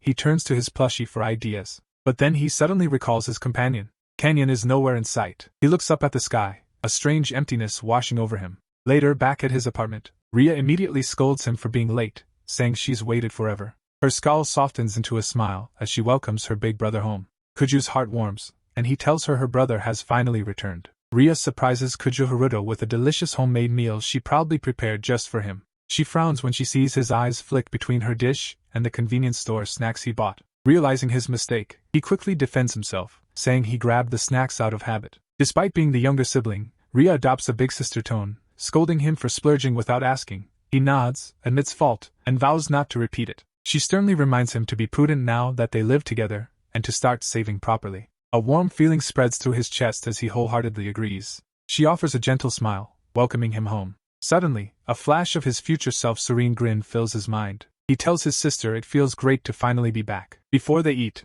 Ria pulls him toward their parents' house. He places a framed photo on the table, grateful for their upbringing. He whispers a plea for their continued protection. Together they bow their heads, eyes closed in silent prayer. Ria spots the red scarf she knitted, draped around his neck. "Have you been wearing it all this while?" she asks, and after his nod, pulls him into a tight hug. She giggles, noting it's already June. They laugh as he mentions his cold sensitivity, asking if she still remembers. Sitting opposite each other, Rhea declares, "Time to eat." They fold their hands and offer a brief prayer before the meal. Rhea beams, proud of the dish she prepared. Kuja thanks her warmly. As he takes the first bite, she eagerly asks, "Do you like it?" He grins. "It's amazing. Your cooking is on another level." Kuja tells her he's already filed the paperwork, officially confirming his little sister's alive. Relief brightens Rhea's face, then worry returns for the 2 lost years. She vows to catch up on school. He reminds her of her dream to join the dance academy. She doubts they can afford it. He smiles calmly, saying money won't matter, even decades from now. In his mind, the screen flashes, 43,454,435 credits. He jokes she could still enroll when she's old and wrinkled. Rhea giggles, asking what nonsense he's spouting. Kuju's gaze lands on the limp plushie abandoned on the shelf. She whispers thanks to the future coming brother, and Kuju nods quietly, acknowledging their debt. His thoughts drift to his future self's determined eyes, the one who tasked him with saving the world. Haruto wonders silently how he'll ever pull it off. Rhea suddenly recalls a hidden item she saved from the rescue. She sets a glowing magic cube on the table. Kuju's eyes widen as he recognizes the cube as a message device. Blue beams burst forth, shaping into a holographic plush Haruto, who warns that his plush self is dead in this timeline.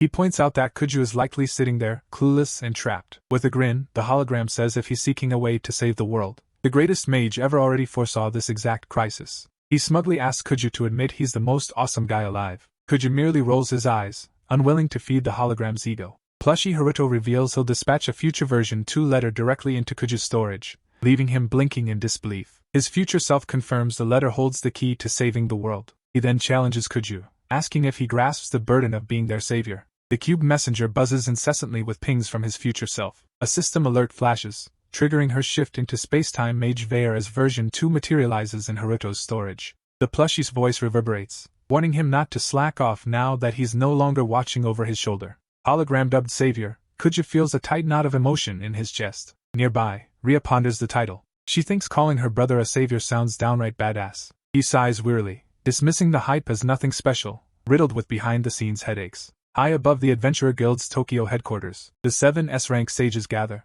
Iron, Kurigane of the Maidu branch, leads the round table, fast-tracking the agenda. The Chaos Dragon's takedown at Nakano Train Yard. The illegal breach of Shinjuku's restricted synthesis lab. The rogue raid on the Sky Castle dungeon. Iron flags a single perpetrator behind all 3, sparking a hunt for the mastermind. Tantalum, the 5th sage, warns the Sky Castle remains unexamined and likely not a true S-rank threat. Platinum, the 2nd sage, doubts one intruder could solo raid it. Kiryu Muraneza, the 6th sage, scoffs at its impossibility. Ozzy, the 3rd sage, warns it's a direct challenge to the guild's rule. 1st sage Q finds the prospect tantalizing. 4th sage Sire cackles, noting the darkness such a rogue must bear. 7th sage Tellurium calmly declares the target secured. Iron nods, delivering a succinct summary. They'll hunt the mysterious adventurer and recruit them into the guild's executive ranks. He'll become a pivotal warrior in the looming Otherworld war. The 6th sage stays silent as Iron closes the session. The next day, a young mother and her daughter stroll the city streets. The mother pauses at a flower shop, haggling for blossoms on sale.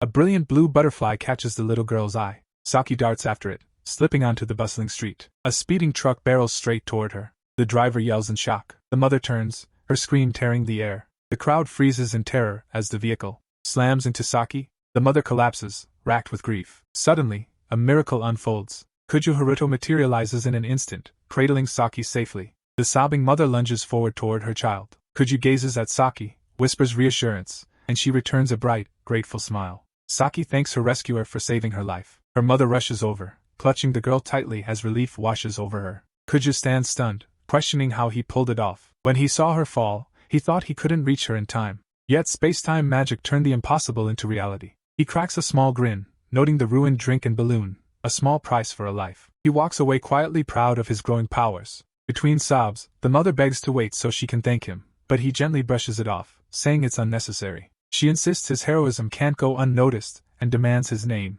Kuja hesitates, then urges her to forget the incident, fearing unwanted attention.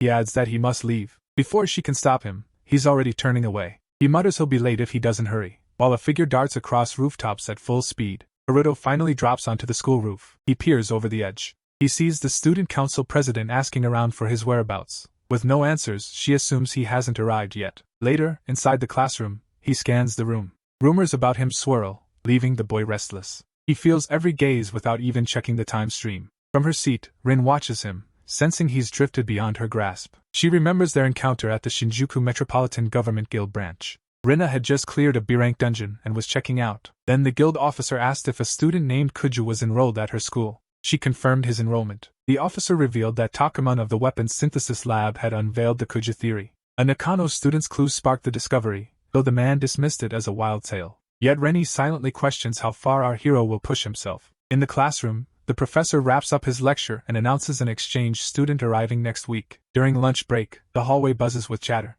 Kuju isolates himself on a lone bench. He fixes his gaze on the letter clutched in his hand. The note praises his ascent to Spacetime Mage Level 2, yet sternly orders him to prioritize sword mastery. It declares magic a fallback, insisting his true strength is the blade, and ends with a cryptic promise that one day he'll grasp its meaning. Kuju sighs, yearning for a clearer future self. Suddenly, a figure closes in, employing a stealthy flash stride that shatters the distance in an instant. A man materializes, landing on the rooftop wall beside Kuju.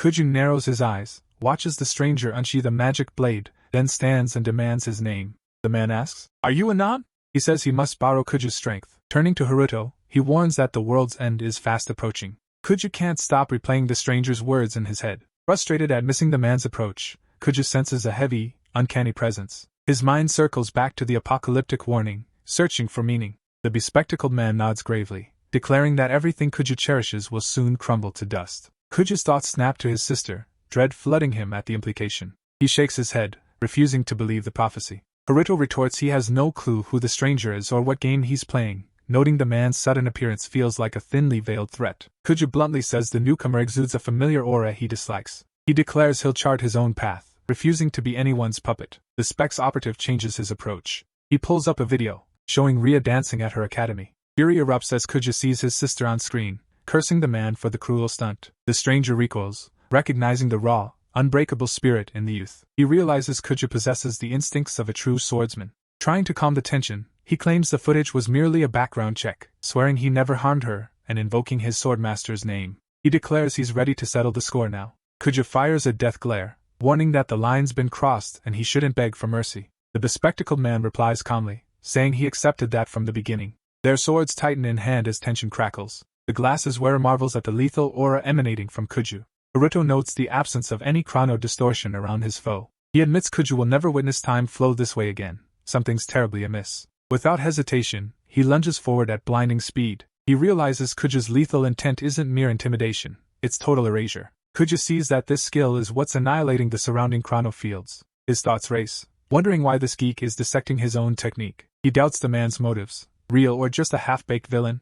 Yet SPX stays smug, insisting explanations are irrelevant, he'll win anyway. He claims erasing his presence lets him dominate before the foe even senses the attack. The nerd strikes again, and despite his skill, Kuju can't even anticipate the incoming blow. SPX cleaves him cleanly, then blinks in shock as Kuju vanishes in an instant. His avatar spell reboots, letting him ambush the opponent from behind without warning. The glasses wearer stands frozen, trying to grasp why the strike never landed. He darts away in an instant, creating vital space between them. Confident his blade struck true, the stranger doubts it's just a cheap afterimage. Kuju ignites his rapid body magic, lunging at his foe with full force. The glasses wearer finally grasps the truth. He's found the legendary power he hunted, and his curiosity about the boy deepens. Both become relentless, determined to bring the other down. Amid the clash, the stranger leans in, nonchalantly asking which move comes next. He exudes cool arrogance, treating the duel like a game. Our hero questions whether the opponent can even perceive the flow of time. He unleashes stop-chain magic, and glowing links snap and coil around the battlefield. He darts forward.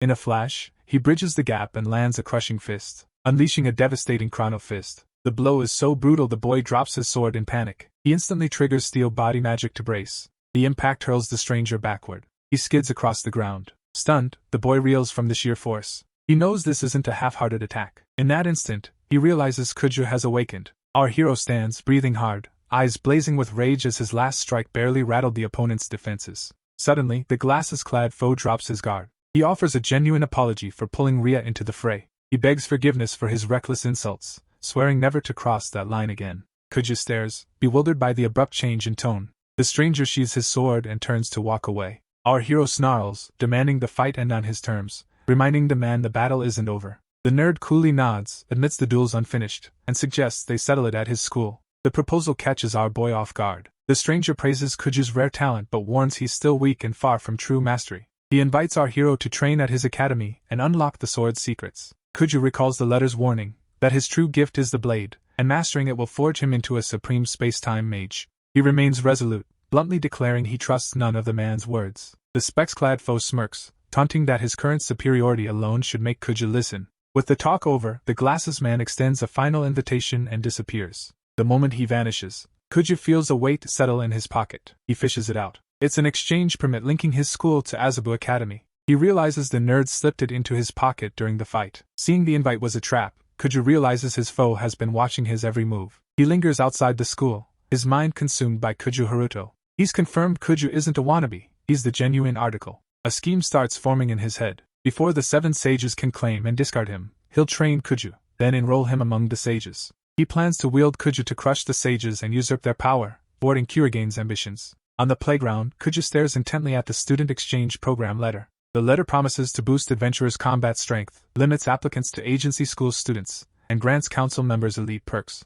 While he reads, the furious student council president storms in, having searched for him all day. She shouts that he's joining the council today, no objections. Her forcefulness grates on him. He flashes a grin, says her timing's perfect, and that he's in. She freezes, eyes wide with disbelief. She repeats his words, making sure she heard right. 1 week later, at Azabu's Adventurer Cultivation Agency branch, the president fixes Kuju with a satisfied smile. She's thrilled he not only joined the council but also enrolled as an exchange student at Japan's premier training school. He shrugs it off, calling the decision a natural council duty. Secretly, he's after the coveted grade A perks. She reveals Azabu churns out countless S-rank adventurers, admitting only those with a magic deviation over 70, essentially monsters, gain entry. She warns they must give everything, and he nods without hesitation. They stride into the school's grand hall side by side, heading straight for the chairman's office. Haruto feels every stare, but he brushes off the whispers and walks his own path. The president promises to stay by his side, though Haruto doubts her loyalty.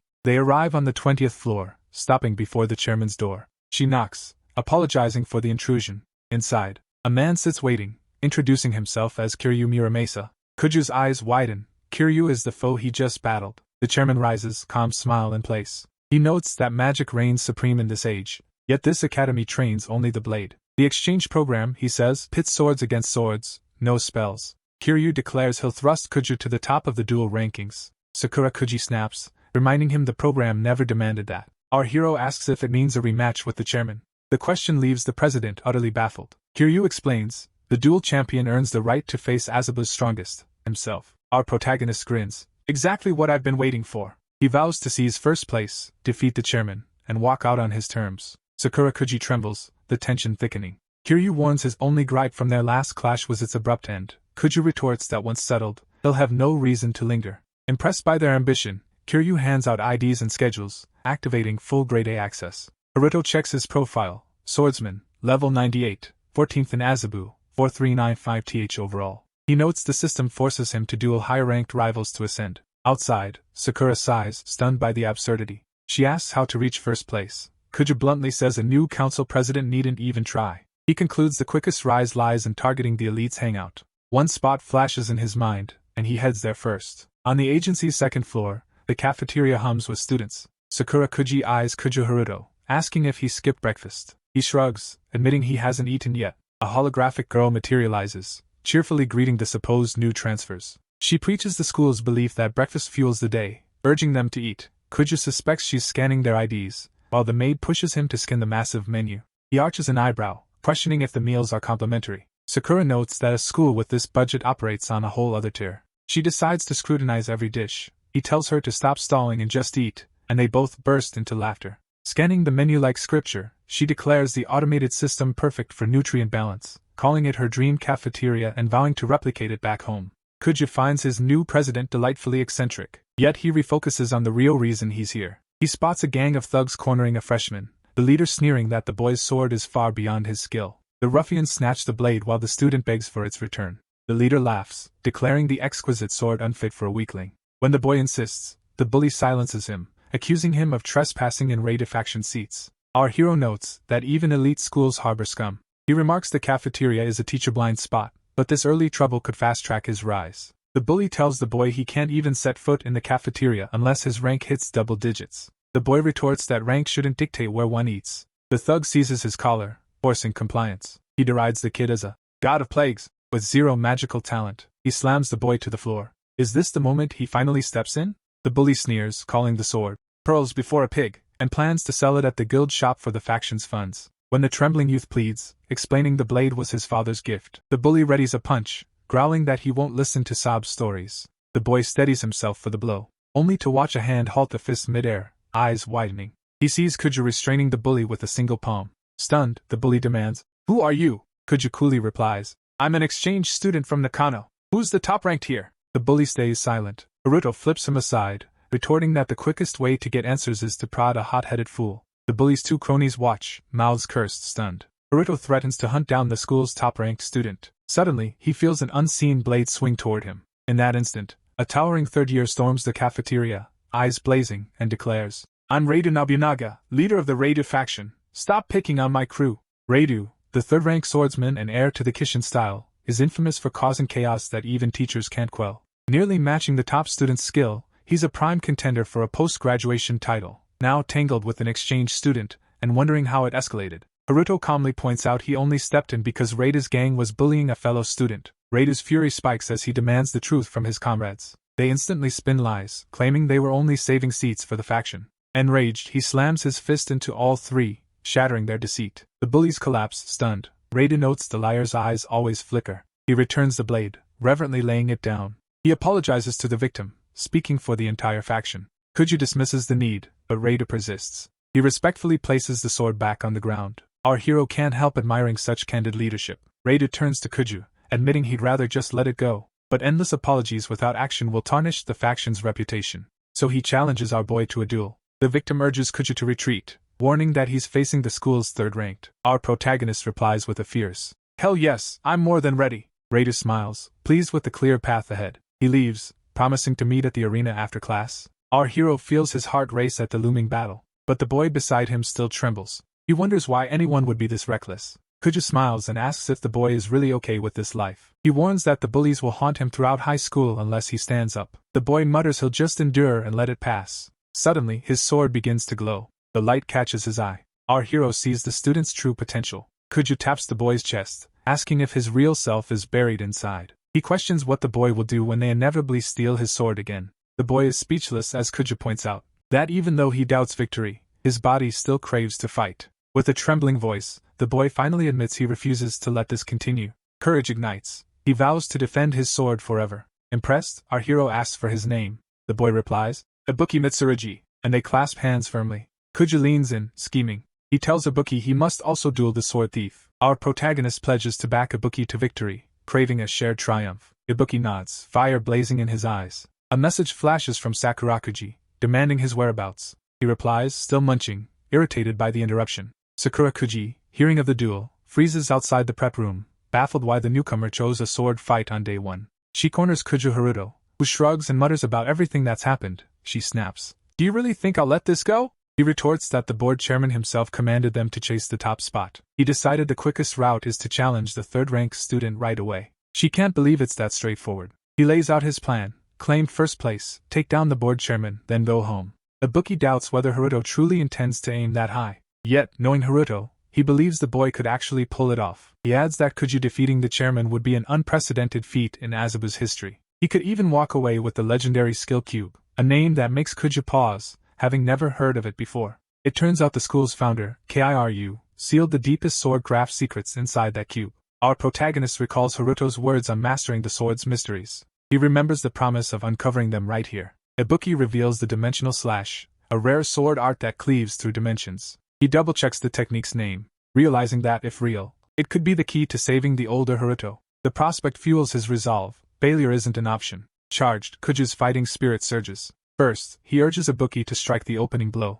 Ibuki nods, accepting instantly. Determined, he throws everything into the fight after the bully taunted his challenge. Ibuki presses for the hero's secret strategy to secure victory. Kuju orders him to mirror his exact moves, promising a guaranteed win. He then demands a close inspection of Ibuki's blade. Later, within the crowded Azabu branch arena, a roar erupts from hundreds of students as the bout kicks off. In the ring, Ibuki faces the bully, tension crackling between them. The bully spits venom, calling him a dumbass and vowing to crush him. From the stands, Sakura Kuji asks Kuju if Ibuki will be okay. Our hero assures her he's got it covered. He recalls the plan. At the duel's start, Ibuki must draw and unleash a single, uninterrupted slash. The opponent will likely charge, assuming an easy win over a nobody. If Ibuki hesitates, he loses, so they must flip that expectation. Kuju warned Ibuki he cannot miss. He told him to stay sharp and execute the draw and slash flawlessly. He urged the boy to trust his guidance. Ibuki replied with unwavering confidence. Back in the arena, Ibuki faces the bully, convinced he can win.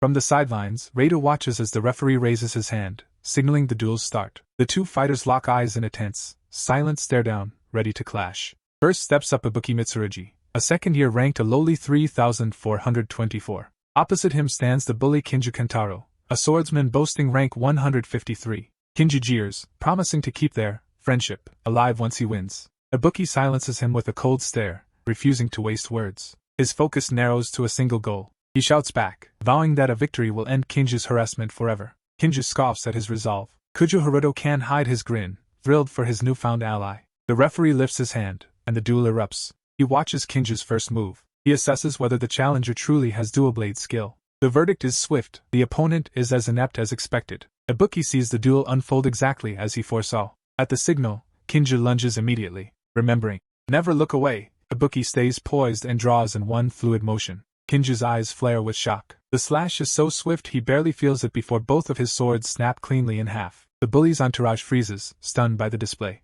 When the referee declares Ibuki the victor, the boy stares in stunned disbelief. Meanwhile, our hero and Sakura Kuji grin, having anticipated this victory. Ibuki wields not a regular blade, but a true magical sword. When Sakura asks if it's a mage's weapon, Kuju replies that his Eye of Time detected an ultra-rare enchantment. Unlike Haruto, Ibuki actually channels magical energy. Yet school scans Red Zero, as the sword constantly siphons his power. The sword can release that stored energy in a single explosive burst. After 3 years of bearing the blade without a kill, Ibuki amassed a massive, dormant magic reserve. Kuju shrugs, noting a win's a win, no matter the method. Bursting with excitement, Ibuki repeatedly shouts his victory to the boy. He blurts out, still reeling, asking what just happened. Our protagonist replies, it was his inner strength all along. He vows to reveal the sword's secrets later. Now the showdown begins. Kuju faces Raidu, the faction leader, in the arena.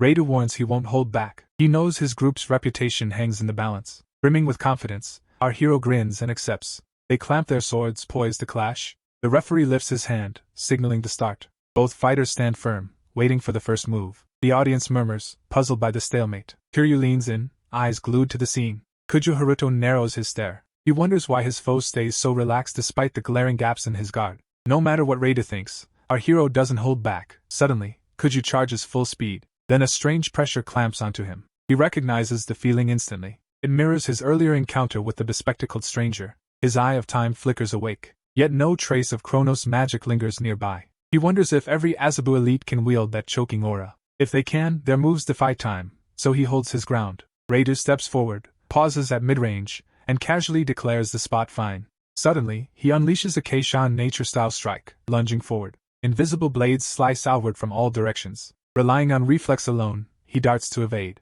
Predicting his path, Raidu rockets upward. Then he crashes down with a crushing blow. Kuju meets steel to steel, parrying the massive strike. Stunned by its force, he counters with a chronofist. Raidu stays unshaken, countering with steel body magic as they clash at the arena's center, sparks igniting the air. He leaps back, carving out space. Raidu smirks, offering a grudging compliment. Haruto handled the Kishin-style strikes well. Kujo wonders how Raidu took a chronofist blow head-on without a scratch. Raidu explains his sword style isn't just about slashing.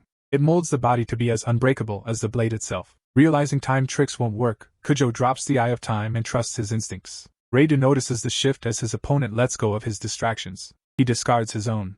Kujo activate. Kujo darts forward, his lithe frame a blur as Raidu answers with silent, precise steps. They clash again, charging at each other. A torrent of attacks erupts. Each strike probes and reads the opponent, testing limits. Kujo's speed and raw power begin to swamp Raidu. He catches Raidu off balance. Raidu retaliates with a colossal counter. The blow hurls our hero backward, the force undeniable. When the dust clears, both warriors stand apart, breaths ragged. Kujo's shoulders tighten, acknowledging the enemy's deadly skill. Even against Raidu's might, Haruto refuses to fall, grinding through the relentless battle. Haruto unleashes a full-force assault, committing everything to the blow. Raidu meets it with his blade, shrugging off the impact. He does so without missing a beat. Raidu counters with a swing so fierce Haruto is forced to dive for safety. Haruto recovers instantly, launching another aggressive thrust. Rena blocks it again, unfazed. The crowd erupts, students stunned by a duel beyond anything they've seen. Rena's prowess dazzles, but the mystery exchange student, Haruto, steals every whisper. A nervous girl questions the exchange program's purpose,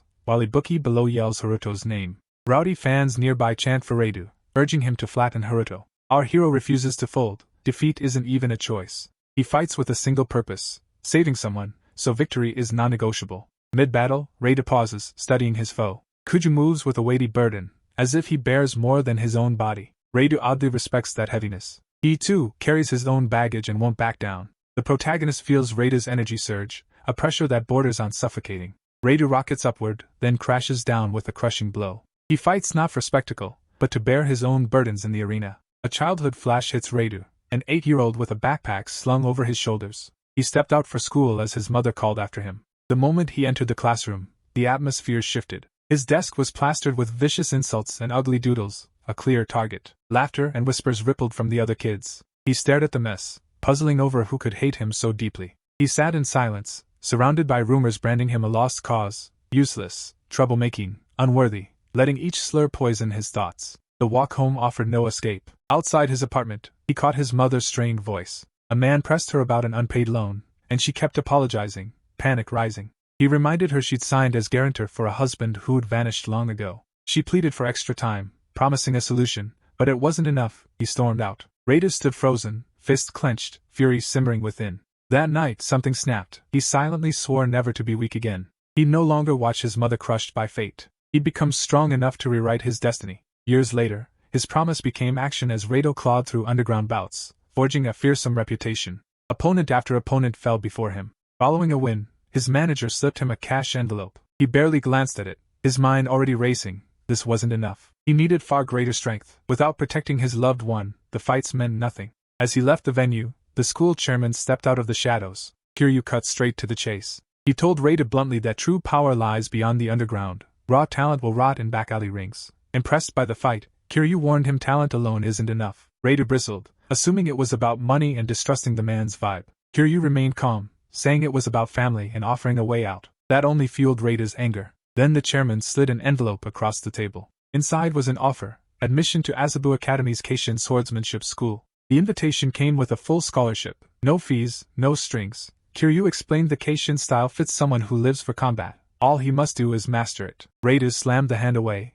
calling it shady nonsense. It felt like another polished scam, nothing genuine. Yet a spark of curiosity flickered inside him. He knew the truth. If this was his path to power, he'd seize it, and Rena weighed the school's offer, wondering if enrollment could finally level him up. 2 years vanished, and mastering the Kishin style became second nature for a lifelong power seeker. Then he finally understood why Kiryu was so eager to enroll him. At this academy, status, power, and respect are forged by the blade. The place teams with troublemaking kids. Kiryu expects him to whip those delinquents into shape. Whether he noticed or not, Rena already commands the other thugs, so the Rena faction is born. The start is chaotic, but it works. He still exudes a shady aura, yet for reasons unknown, Kiryu pulls him into a side hustle. The tip wipes out his debts, and he can't thank them enough. To outsiders, his crew appears as a band of outcasts, but Rena sees them as mirrors of himself, versions that could have spiraled even lower. They've merely learned to survive by any means. That pass guarantees he won't lose this bout. In the arena, Rena barrels at Kuju Haruto like a freight train. He's blindsided when Haruto unveils a secret Keishan technique. Mid-strike, Rena counters with a technique, named Scenic Beauty. They clash with fists and blades, scorching heat rising as Rena feels the sword's pressure skyrocket. The battle has escalated beyond anything he's faced. At this speed he'd be crushed, but Rena's built to endure. Facing him feels like striking a wall that fights back, yet he relies on pure, unfiltered strength, rarely seen.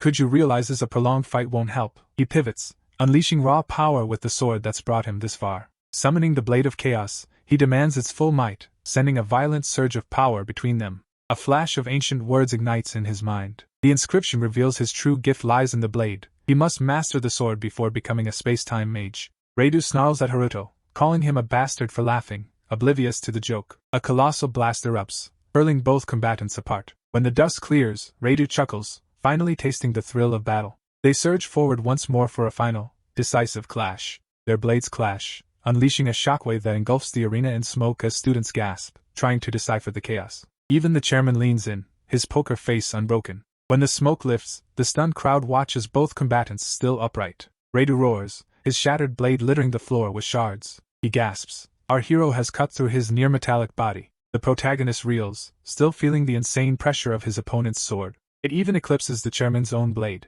The referee declares Kujo Haruto the victor as Radu crashes down, exhausted, while our hero stands alone, triumphant. The crowd freezes, staring at the motionless fallen fighter. A hush falls as onlookers surround Radu, Kiryu watching silently. The chairman notes that Kujo just toppled Nobunaga, the third-ranked powerhouse. He did it with sheer technique and grit, proof the old man's hunch was right. Our hero realizes he's the one meant for this job. The Azabu enemies may finally fall by his hand. The duel was pure swordplay, and he's surprisingly thrilled. Kujo Haruto stands at the school gates, flanked by his two friends. Opposite them, Radu and his crew line up.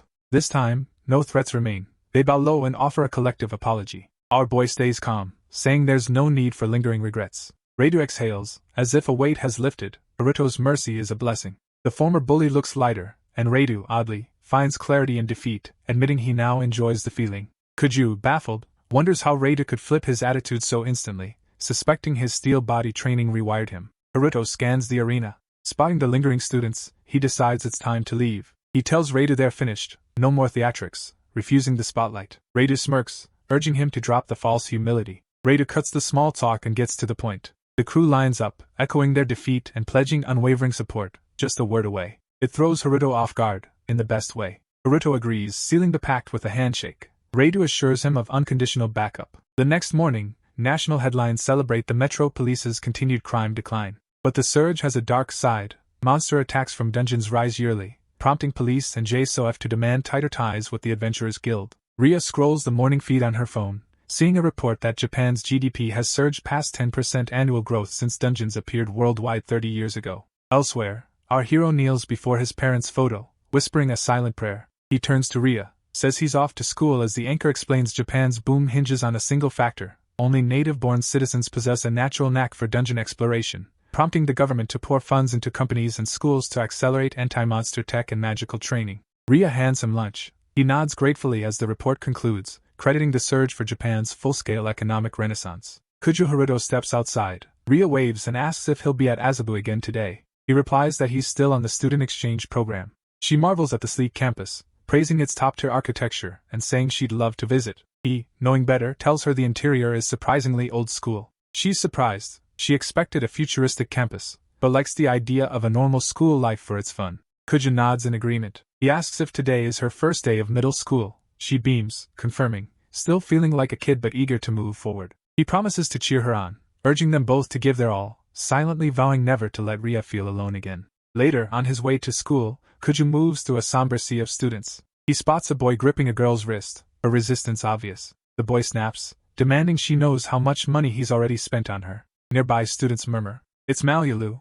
the 3 million follower tech queen about to debut her first single." This is far from a friendly chat. Kujo decides it's none of his business. She shouts, ordering him to back off and never pull such a move again. She hisses, "Pathetic loser, think you can own me?" She sprints away, crashing into a freshly exposed dungeon marked with glaring yellow tape. Malyulu freezes as something shifts. Something massive moves. A towering beast emerges, its face eerily human, its body a living nightmare. She stands paralyzed, unable to scream or move. The creature, an S-rank Imperial Centipede, B-class for annihilation, raid level 1200, bursts from the dungeon and stops inches from Malyulu. Tears stream down her face as panic overwhelms her, and she collapses onto the ground. A nearby man shouts, demanding how it escaped the dungeon, while another mutters it could be a migratory strain. Malyulu snaps, "Classification doesn't matter, run now!" And the crowd scatters. She remains frozen, trembling, while the onlookers panic, realizing she won't survive. The monster erupts, ripping buildings apart as if they were paper.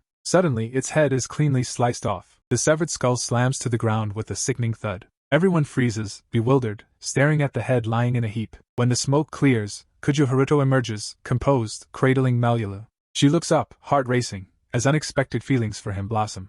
He gently sets her down, urging her to flee while she can. Reluctant to join another chaos, he knows abandoning them would haunt him, so Kujo plants his feet before the beast, now revealed with multiple heads glaring with hatred. He raises an eyebrow. He spots the creature's head reattach in an instant. Clearly, it's wielding a regeneration ability. Suddenly, reinforcements storm the scene. Security troops flood in, IDs flashing, announcing themselves as the Manadu District Adventurers Guild. One officer glares at our boy, demanding he step back, unless he's courting death. Their captain briefs them, a B-class destruction beast with S-tier subjugation, over 1000 raid level, while the average adventurer here is only level 80, no chance of a frontal assault. Someone proposes contacting the 7 sages. The captain snarls that the signal won't reach them in time. Their only option: halt the monster now or watch civilians perish. Our hero remains silent, eyes locked on the threat. The monster lunges. Soldiers charge, but their weapons barely graze its armor. Kuju snaps his fingers, unleashing a level 2 stop chain. The captain gapes as a stunned soldier whispers,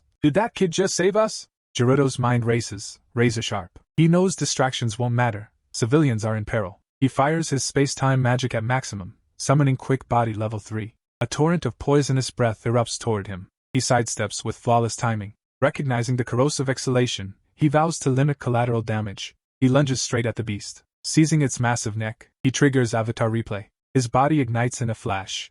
Rewinding 0.3 seconds, he strikes at that precise instant. A head falls like dead weight, crashing to the ground as stunned soldiers gape. Nilulu watches, utterly awestruck. The massive beast collapses. He unleashes a customized material rewind. Even if it regenerates, the neck snaps back to the cut. No more regeneration. Kujo Haruto smirks. His spell seals the beast permanently. He's primed to cleave the remaining 7 heads. Kujo darts forward again, ready to strike before the monster can react. A colossal head whirls, hurling him like a rag doll. He slams into the earth. Before anyone can gasp, or heads crash to the ground beside him, he wastes no time. He repeats the spell, sealing the stump and halting regrowth, then eyes the final 3 heads, poised to slice them off. The captain stands stunned, realizing the student's power far exceeds guild expectations. Someone mutters he must be from the cultivation agency. Suddenly, the 3 remaining heads charge at Kuju. Enraged, they unleash torrents of flame. Undeterred, he fights with personal fury, moving as if it's second nature. He flashes back to yesterday's duel with Nobunaga, recalling the steel body technique, a skill that boosts durability. Even the arrogant board chairman employs it, which, in Haruto's eyes, is infuriating. He knows his own flaws. His defense is weak and stamina depletes fast. Up to now he's dodged instead of tanking, burning out and gasping for breath. He flips the script, testing a fresh spin on Chronopost. Drawing Chronos energy inward, he redirects it inside himself instead of blasting outward. Charging anew, the technique clicks perfectly as he imagined. A smug grin spreads. He christens it Chronogard, locks eyes with the beast, and declares his turn. In an instant he darts toward the monster. Every magic avatar moves in flawless sync. He unleashes his latest move, Chaos Meteor Magic. Kuju, Haruto, and every clone strike together, a nightmarish barrage that blinds with its brilliance. In a single second, all heads slam to the ground, severed, as a system window flashes beside him. The Imperial Centipede collapses. Kuju surges 4 levels, his swordsman rank spikes 12 places, earning 5,334 of 10,000 credits. A magic skill cube instantly lands in his inventory. The captain stands stunned, while Melula practically vibrates with joy. She beams, cheering him as if he'd won the war itself. A throng gathers around the slain beast, murmuring in awe of the carnage. Nearby, the guards turn their attention to Kuju Haruta. They concur he saved them all and owe him a massive debt. A uniformed woman urges him to consider joining their guild. The captain goes further, offering him the guild's leadership outright. He declines with a brief apology. Guild leadership isn't his goal, while the soldiers plead for his stay, as if his cooperation were inevitable after his display. Kuju Haruto lets out a silent sigh, trapped in chaos, and decides to go with the flow. He freezes, weighing his options. In truth, the figure before them is a magical clone. The real Haruto vanished moments earlier. From afar, he watches his replica chatter with the crowd, who hang on every fabricated word. He employs a material rewind spell, freezing a visual snapshot of the scene. It feels underhanded, and guilt gnaws at him, but time is running out. Now he sprints through the streets, racing toward the school. He bets that his speed will get him there in time. A shout pierces the air, calling his name. He spins to find Malulu, out of place, waving him to stop and listen. Kuju Haruto blinks, realizing she's the girl from before, and she's somehow seen through his impossible time warp. She steps forward, irritated, reminding him he rescued her then vanished without a single word. Now furious, she demands an explanation. He mentally notes the tables have turned. She should be thanking him, not berating him. Melula watches, eyes fixed, waiting for his reply. In that instant, he realizes he's developing feelings and knows he must give her a pep talk. He tells her that, weird or not, she must stay alert. Monsters roam daylight, and storming a sealed zone was reckless. She squints, trying to read his motive, while he himself remains uncertain. She smirks, assuming he only helped because he recognized her. She proudly proclaims she's the top TikToker star, boasting over 5 million followers. She bragged about her upcoming singing debut, and hinted at a lead role in a Netflix drama, The High School Idol Malulu, in case you forgot. Kuju rolled his eyes, convinced she'd just blown an NDA. She tried to bargain, appear in her video, and she'll shout him out. He brushed her off instantly. He had no time for that. Fuming, she watched Kuju sprint away. She gave chase for a moment, then slowed, stopping short. And he vanished, gone in an instant. She scans the empty street, muttering, "Where did he disappear?" She's subtly hurt that he isn't interested. Yet as she scrolls through monster photos on her phone, she admits she's completely fallen for him. She's convinced he'll reshape the world, trusting her infallible Akashic vision. At the monster's slaughter site, head of security Kurigane stands with his troops as a crowd gathers. He tells the crowd the dungeon entrance is magically sealed, urges calm, and thanks them for their patience. Kurigane recounts seeing an S-rank suppression beast behave like a wanderer, while a soldier mentions a strange gate near Tokyo Tower and the surge of bizarre incidents. Suddenly, someone calls out to Kurigane. He spins, eyes locking on the familiar figure. He immediately wants to know how the encounter with the anonymous man went. Melula skips the details, bluntly declaring she adores him and can't help exaggerating his feats. In that instant, Kurigane realizes why Kiryu, the legendary sword mage of the Seven Sages, is fixated on the kid. Melula remarks that sending a smooth-talking flirt as a decoy was worth the hassle. He presses her again, demanding absolute certainty. She affirms her Akashic vision gave the green light. Then Tellurium, one of the Seven Sages, reveals her double life, pop idol Mila by day, sage by night. She smirks, noting that now Kuju Haruto has her attention. The poor guy won't escape her grasp. Back in the classroom, the protagonist slides in on time and drops into his seat. He spots 3 girls clustered by the doorway. Ibuki bursts in, shouting his name. The boy brightens, thrilled to be noticed. He thanks Ibuki for the tour. Ibuki waves it off, noting his family always repays favors instantly. Suddenly, a voice from behind calls Kuju's name. A girl slides a letter into his hands, urging him to read it. She departs without a word.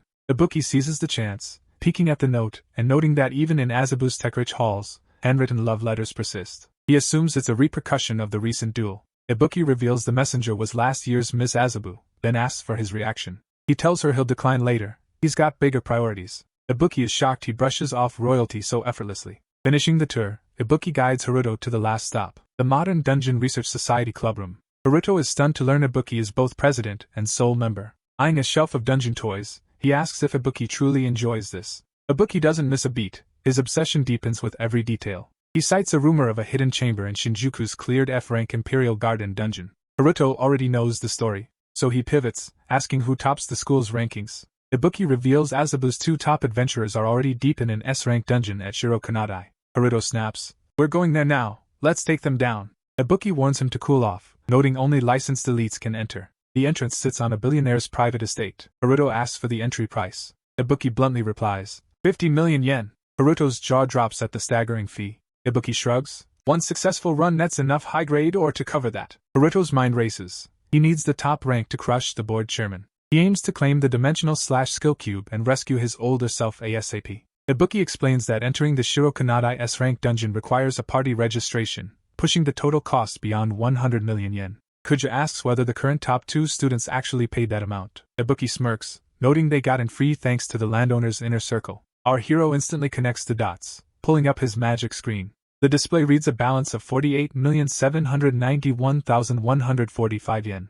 Ibuki suggests they simply camp and wait for the top pair to leave. Kuju retorts, vowing to pay the fee now and dive in immediately. Ibuki is stunned, asking if Kuju truly grasps the 100 million yen price tag. The boy stays unfazed. He tells his friend to stick with him. This won't take long. They reach a soaring Tokyo Tower, its glass facade flashing the Mikado Technologies logo. Ibuki hesitates, but Haruto urges him to stop overthinking and follow his lead. Haruto reveals their goal, a meeting with the company's president. Flashback 2 weeks earlier, Haruto sits at dinner at home. A news flash announces idol Milula's debut single, Come Adventuring with Miru. Nearby, Plushie confesses his tangled past with her, and Haruto scoffs, calling the toy a future fool. Still, he craves a clearer view of the plushie's origins. Plushie asks if Haruto is truly ready for the full data download. He warns that exposing everything would reveal Haruto's rise as a space-time mage and seal his ultimate destiny. He stands on the brink of becoming a near-mythic legend, like the fabled Akashic records. Kuju Haruto finally steps back, choosing to solve the puzzle his own way. Plushie nods, yet warns there are vital lessons to hand down, just as he did with Rena. A breaking news ticker suddenly blazes about Mikado Technologies. The 30-year adventuring deer giant declares civil rehabilitation after its Omega Potion project fails, lacking a key elemental particle. She tells Kuju this is exactly the crucial intel he needs. He summons his magic screen, though he doubts Plushie isn't tampering with his interface. Plushie reveals the missing piece, the Chronos factor. This theoretical particle can reverse body, mind, and injury to their original state, the heart of the Omega potion. Plushy uploads the data, steering the firm correctly, convinced Mikado Technologies is legit. He will become Kuju Haruto's strongest ally. For now, our hero owes the company a favor, and she questions how he'll repay it. Within Mikado Technologies' towering headquarters, Kuju, Haruto, and Ibuki face the president in a sleek, glass-walled office. President Mikado Musu greets him with a wry smile. He immediately points out the 500 million yen in Haruto's account is cut from the Omega Potion project. The staggering sum freezes Ibuki in disbelief. Unfazed, he tells the CEO he'll keep the money on hold, for now, a request that catches the boss off guard. Confused yet impressed, Mikado Musk admits Haruto is the company's savior, having supplied the crucial Chronos factor data. His data pulls Mikado from the brink, sparking a flood of orders and igniting unprecedented success. With a flourish, the CEO sets an elegant vial on the table. It's the first completed Omega potion, a symbol of their comeback. Without hesitation, Mikado wires the 500 million yen to his account. He invites future visits, pledging the company's full support. Leaving, Ibuki mutters how wildly unpredictable their hero has become. Kuju Haruto simply returns a quiet smile. They head straight for the Shirokanadai S-rank dungeon in Minato Ward. They stand at the doorway. Haruto fires off a 150 million yen transfer. When the money clears, the manager nods in acknowledgement. Ibuki balks, muttering he can't ever repay such a debt. Haruto shrugs it off. Ibuki's company is payment enough, a friendly gesture. He points to Sakura Kuji. She, looking out of place, admits she's only here for healing support, and is clueless about the plan.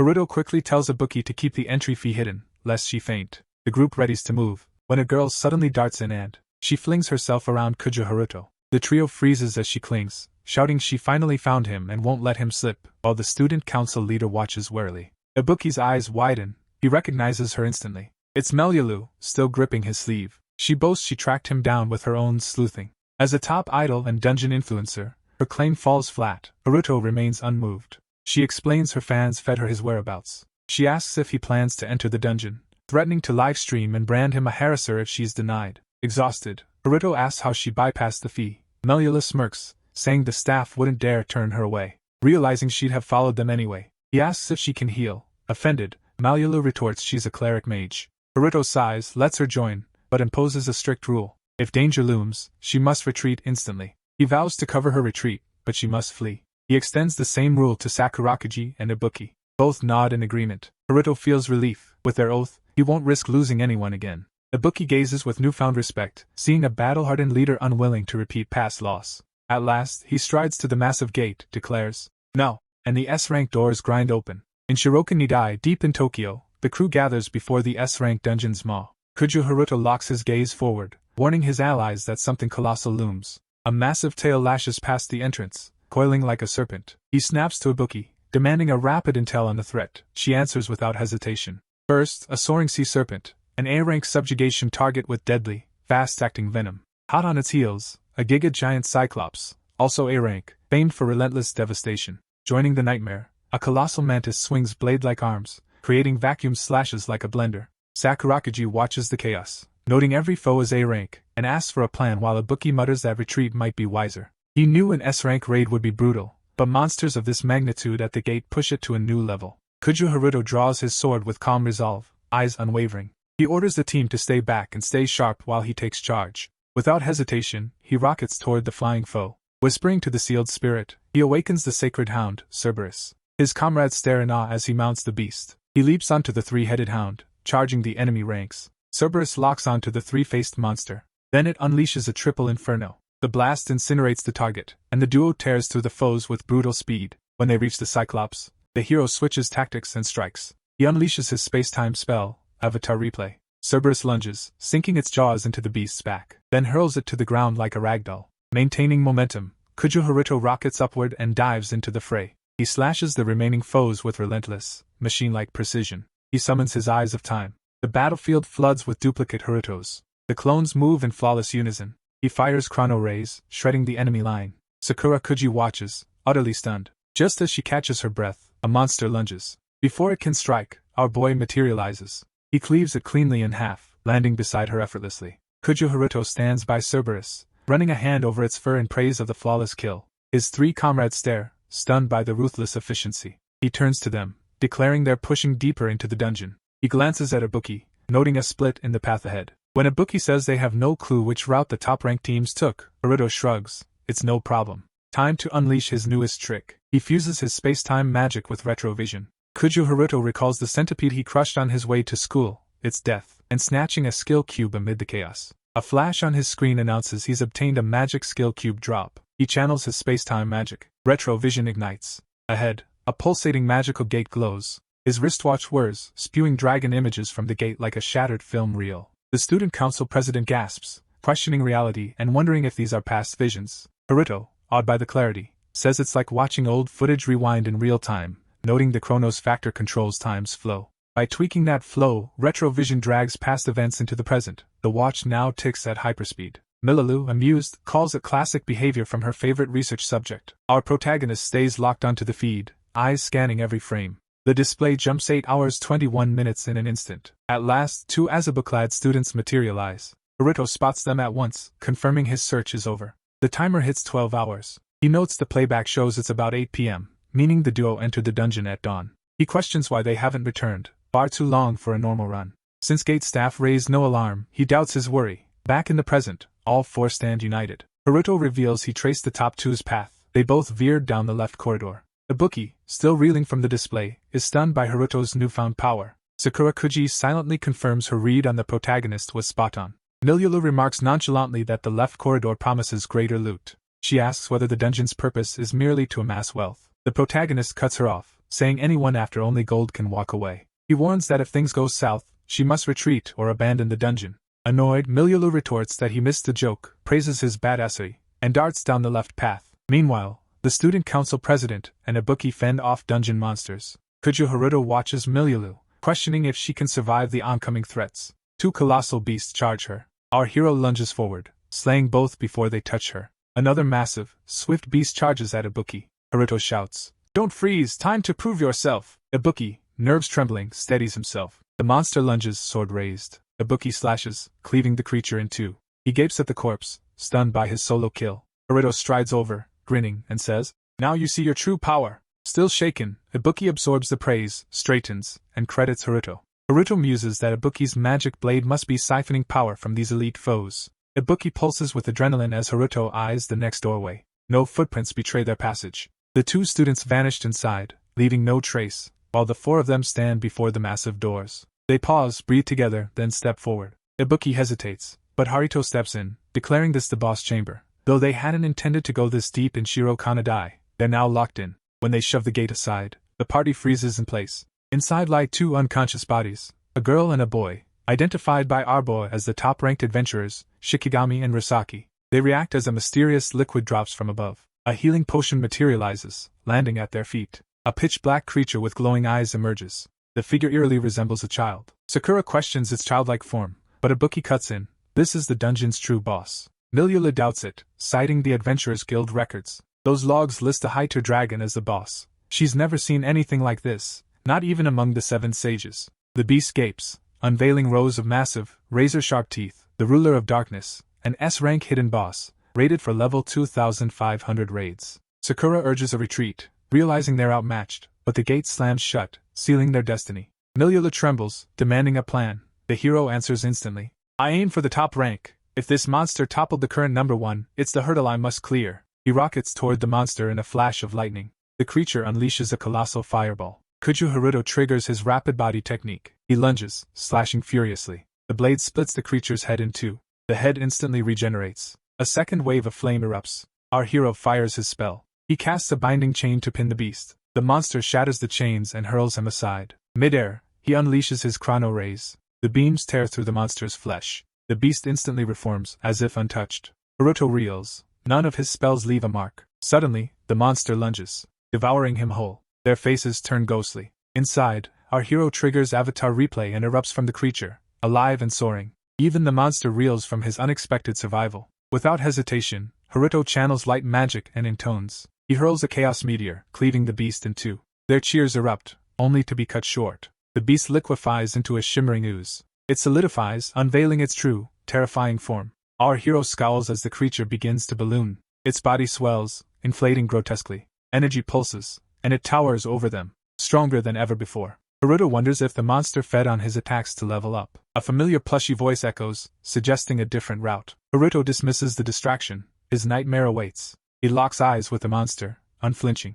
His friends watch, poised for his next strike. Malhula glances at the clock. Time is slipping away. The monster swells, its bulk expanding with each heartbeat. It lunges, aiming to seize Kuju Haruto. Haruto bursts into a sprint. The beast hammers down wild, crushing blows, but Haruto darts through. He instantly triggers Stop Chain 2, unleashing chains that bind the monster tight. Spotting a crack, he seizes his chance. Leaping forward, sword raised, he cleaves deep, blood erupts, but the triumph is brief. Moments later, the creature shrugs off the wound and rises. It towers, unfazed. Haruto watches in disbelief as the beast not only ignores his blows but feeds on them, swelling with each strike. It becomes the ultimate nightmare for a melee fighter. Without warning, the monster spins, morphing into a colossal sword. It hurtles toward him, too swift to parry. The blade slams into Haruto, flinging him backward. He crashes hard into a wall. Instinctively, he shouts for his team to retreat. He warns them, this foe is beyond deadly. From afar, Ibuki watches, fists clenched. Haruto despises his perceived impotence while the student council president silently bolsters them with buff spells.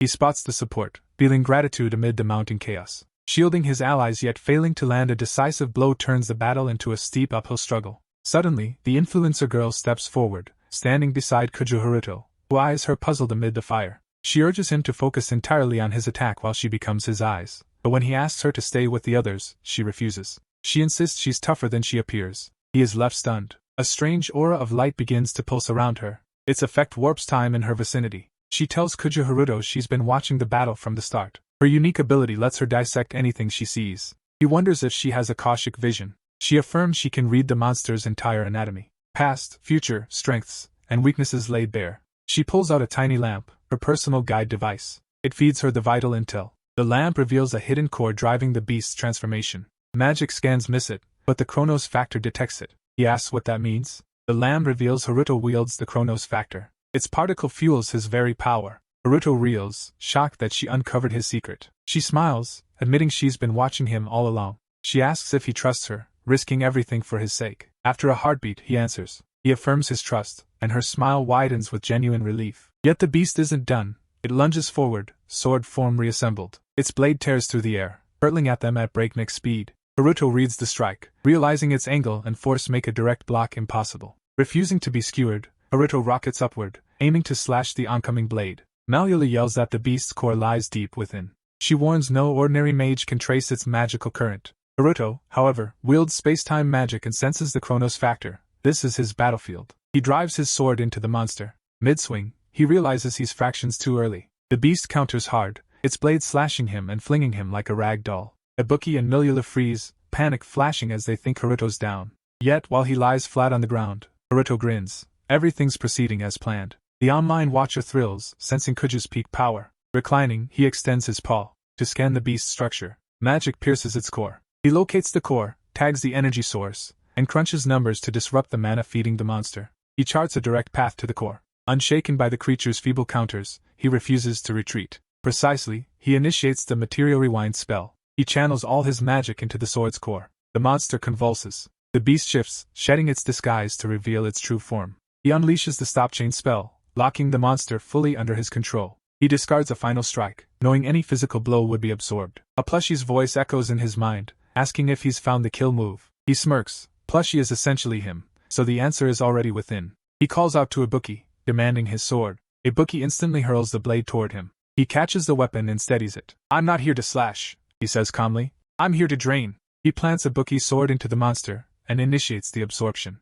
The blade drains the monster's power, unyielding and precise, until the creature starts to dim. Then it vanishes entirely. The arcane HUD flashes, ruler of darkness, defeated. Haruto, fueled by Kuju, lets out a satisfied breath. Malhula gazes in awe, while Ibuki smirks, dubbing it classic Kuju. They rush to his side, ready to regroup. Haruto halts them, gesturing at the two unconscious students. He notes they're still breathing. But even healing magic won't pull them back from death. He skips the door, pulling out an Omega potion instead. He quickly doses each unconscious student with the tonic. Within seconds, they blink awake and push themselves up. As they regain consciousness, their first thought is, did we defeat the dungeon boss? Realizing Kuju Haruto saved them, he simply says he's glad they're alive. Grateful, they pledge a massive debt and vow to repay any favor. Our boy nods, asking if they'd willingly forfeit their top rank at Azabu's school, He shrugs, saying the title means little. The pink-haired girl raises an eyebrow, questioning his satisfaction. Haruto replies it's more than enough. She admits their top ranking stems from family connections, not sheer power.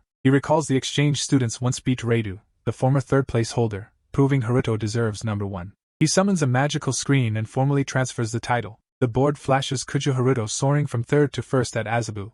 Kujo Haruto grins, offering heartfelt thanks. Mission complete. Our hero urges the team to move out. The squad bursts into a brisk jog toward the exit. Moments later they stand before the Shiro Kandai S-rank dungeon in Tokyo. His mind now fixates on the final task, confronting the board chairman. As they stride forward, they spot 2 figures waiting up the road. One is Kurigana, head of the Adventurers Guild Ministry Minato Division. The other, Yamashita, JSDF Chief of Staff. These aren't mere officials, they're the pinnacle of authority. Haruto bluntly tells them he's in no hurry. Kurigana demands why Haruto is still C rank when his feats are clearly A rank. He shrugs, dismisses the paperwork, and asks why they staged a midnight ambush. The chief hastily apologizes, turning to Malulu. He asks for her assessment of the battle. She confirms Haruto is the genuine article. With that, the officials lay out their offers. Kurigana pitches him as the guild's chief advisor, while Yamashita offers a strategic planner role in the JSDF's Monster Response Division. The team reels from the magnitude of these proposals. The chief warns that monster proliferation threatens humanity's very survival. He begs Haruto to stop Japan from collapsing. Ibuki interjects, doubting the double recruitment. Malula silences her, eyes fixed on Haruto, waiting for his move. Haruto calmly rejects both offers, saying he won't serve under them despite his love for peace. He reveals he has someone he must protect. He dreams of a world free of monsters and dungeons. He'll forge that future on his own terms. Any collateral benefit is just a bonus. With that, he turns and walks away, leaving the officials staring in silence. Ibuki is left speechless, stunned by his effortless refusal. Meanwhile, the social media fanboy swoons. She's convinced Haruto is the coolest guy alive. She vows to marry him, while the deadpan lamb mutters, "No turning back now." The next morning, Haruto strides into the board chairman's office on the 20th floor of the Adventurer Cultivation Agency's Azabu branch. He greets the seated man, whose eyes narrow in suspicion. Cutting straight to the point, Haruto declares his top rank and demands to resume their mission. The chairman offers no protest, rising silently. Sword already drawn, he orders Haruto to follow. He escorts Haruto up to the rooftop. His composed stride makes Haruto wonder what new danger awaits. Once airborne, the chairman asks whether Mitsurugi Ibuki ever spoke of the school's legendary skill cube, the one that powers the dimensional slash. It's a mythic technique reserved for a fully awakened sword master. Haruto nods, knowing the only way to claim the cube is to defeat the man before him. Kiryu watches the scene. He notes Haruto's unbreakable resolve and the massive growth since their Nakano's school clash. It's more than progress, it's a rebirth. The chairman finally lifts the veil on the truth. He reveals that his grandfather founded Azabu's school and wielded prophetic sight. Before his death, the old man delivered a prophecy. It warned of an apocalypse that only Kuju could avert by finding the awakened one and destroying humanity's threats. Confused, our hero asks for clarification, and the chairman explains. The Nakano duel was a test to see if Kuju Haruto was truly the real deal. He hauled him to Azabu and accelerated his ascent. From the sidelines, the chairman watched the boy crush Reidu. He also rescued the top rankers from the Shiro Kandai S-rank dungeon in just 3 days. There's no doubt now, Kuju Haruto is the chosen one. The chairman admits he cannot wield the skill cube himself. In a surprising move, he bows to the protagonist. Haruto cuts him off, cold and decisive. He refuses the mission outright. He's fed up with everyone forcing a grand destiny on him. The chairman realizes Kurigani of the guild has already delivered the same pitch. Haruto bluntly declares he's no pawn. He climbed the ranks on his own, seeking the skill cube solely to rescue someone dear, and refuses any leash. Seeing his motive, the chairman asks, "Who needs the dimensional slash protected?" Haruto's stare hardens. He snaps, "None of your business. I owe you no explanations." The exchange drains him. He's had enough. In that instant, the chairman's voice sharpens, anger flaring as he vows to act on his own terms. Haruto's eyes narrow, sensing the calm has shattered. The man moves to engage him. The chairman lifts his weapon, poised to strike. In the same heartbeat, Haruto draws his blade, blood spilling. Their gazes lock, weapons poised. Tension hums between them. Just as the clash looms, the chairman steps back. Haruto blinks, surprised. He calmly declares their feud over, lacking the will to continue. He declares he'll ask nothing else of his opponent. Kuju stays mute, absorbing the abrupt turn. Without hesitation, the chairman presents the skill cube. He lifts his hand, and a magical shimmer summons the glowing cube. Skeptical, Haruto asks if he's really sure. The chairman nods, confessing his obsession ran wild, swearing on his rank to end the games. Haruto nods, sealing the chapter, yet an uneasy tension lingers. With the battle aura gone, he turns his focus to mastering dimensional slash. Seeing no point in lingering, he keeps his guard, turns, and whispers a quiet farewell. The chairman watches him walk away. Realizing Kuju's unique awakening, he sees that conventional tactics would fail and his surrender was the cleverest play. Later, alone in his office, he whispers to his grandfather's portrait. He's certain the boy will come back. In Shinjuku's Adventurer Guild lab, Kuju steps into the weapons synthesis chamber. He barges in on a scientist. The startled researcher notes the student field trip isn't until afternoon. Recognition flashes. The scientist grins, grateful for Kuju's past help. Though eager to chat, Kuju brushes the talk off. He steps forward, brandishing the skill cube and demanding it be fused onto his blade. The scientist scrutinizes the glowing cube. He slots the sword into the synth, waits, then the machine chirps. Modification complete. Kuju scowls. The weapon now appears untethered. Monitoring the temporal readouts, the scientist's eyes widen. The Chaos Sword's extra slot is scrambling the Chronos resonance. Irritated, he asks Kuju if he grasps the problem. But the lab is empty. He shouts, frustrated that the kid vanished before their talk, unsure if his voice reaches anyone. Outside, he drifts into thought, mapping his next mission. Locate a dimensional rift, scanning the city with temporal precision. He briefly wonders if his older self still breathes, hoping to dodge his own funeral. A sudden craving leads him into a cake shop, where he places an order. The shopkeeper returns, presenting a festive strawberry cake. Apologizing for the July Christmas cake, the baker hands over the box treat, which Kuju accepts. He stands on the street, cake in hand. Kuju Haruto's thoughts drift to his sister. Ria, smiling, once shouted Merry Christmas, under the summer sun. She reminded him of his promise to hold a belated celebration after his ballet recital. Cake in hand, he finally feels ready to keep that long-overdue vow. He approaches the bustling Tokyo department store. The gift is already in hand. He hopes Ria will adore it. Unaware, an unseen presence shadows his steps. Kuju Haruto steps into his apartment. He heads straight to the kitchen, placing the cake down. A heavy silence greets him. Ria hasn't answered the door. After sweeping the rooms, he assumes she's still at school, honoring her study pledge. Suddenly, a figure materializes before him. He unsheathes his sword in an instant, eyes narrowed, demanding the intruder's identity. The silhouette twists. It morphs into a beast that covets his sword. Kuju reels from its single purpose. A shock since his blade just gained space-time enchantments. In an instant the creature fades, only to materialize behind him, echoing the demand. Kuju spins sharply, leaving the monster cleanly in two. Yet it reforms without a hitch. Shaken, Kuju Haruto can't gauge what he's facing. The air itself feels off. The monster lunges, closing the gap. Their gazes lock. Our hero strikes again. But the target disappears, reappearing instantly behind him. He attacks with blinding speed. This time the beast snatches the blade with its bare hand. Stunned, he watches the creature treat his strike like a twig. He strains to wrench the sword free, but the creature's strength overwhelms him. The creature snatches the sword from his hand. Enraged, Kuju shouts for his blade as the monster retreats with it. He gives chase, only to find the corridor empty. Then, inexplicably, he spots the sword lying by the doorway. He grabs it, still baffled by the bizarre turn of events. Ria's voice suddenly pierces the silence. She has just come home, breathless. Ria steps out, spots Kuju and asks what he's up to. Kuju slips the sword away, muttering, "It's nothing." She sighs, calls him weird, then grabs his hand and pulls him inside. She reminds him today is the day they finally keep their promise. Inside the apartment, they begin stringing up the Christmas tree for their long-awaited party. Night falls as the city lights dim, and they host their private holiday celebration. Rio dons a full Santa suit, presiding over a table of homemade dishes that leave Kuju stunned, his grin widening at her solo masterpiece. Radiant, Ria lifts her glass toward his. They clink, echoing a perfect Merry Christmas, in unison. Dinner starts and Ria dives in, her enthusiasm contagious. Between bites, she gushes about the taste, and he promptly agrees, everything's amazing. He offers a heartfelt compliment, nothing tops her cooking. Overjoyed, she leaps into a hug, declaring every day should be like Christmas. He laughs, teasing her for being overly optimistic, but smiles warmly. With the plates cleared, Kuju steers the talk to her school. While savoring cake, Ria shares how her day was brilliant, with kind classmates and teachers. Seeing her so thrilled genuinely brightens his day. He recalls the gift. He grabs it and hands it to her. Ria's face lights up. She reaches for the package, eyes alight, and he tells her she can open it whenever she's ready. She rips into the wrapping without hesitation. Inside lies a stunning pink ballet bag. He tells her she can now pour her whole heart into training. Tears glisten as she whispers a sincere thank you. Kuju watches, feeling the scene is a dreamlike piece he once deemed impossible. His phone buzzes, pulling Ria's focus. He checks the screen and tells her someone's calling.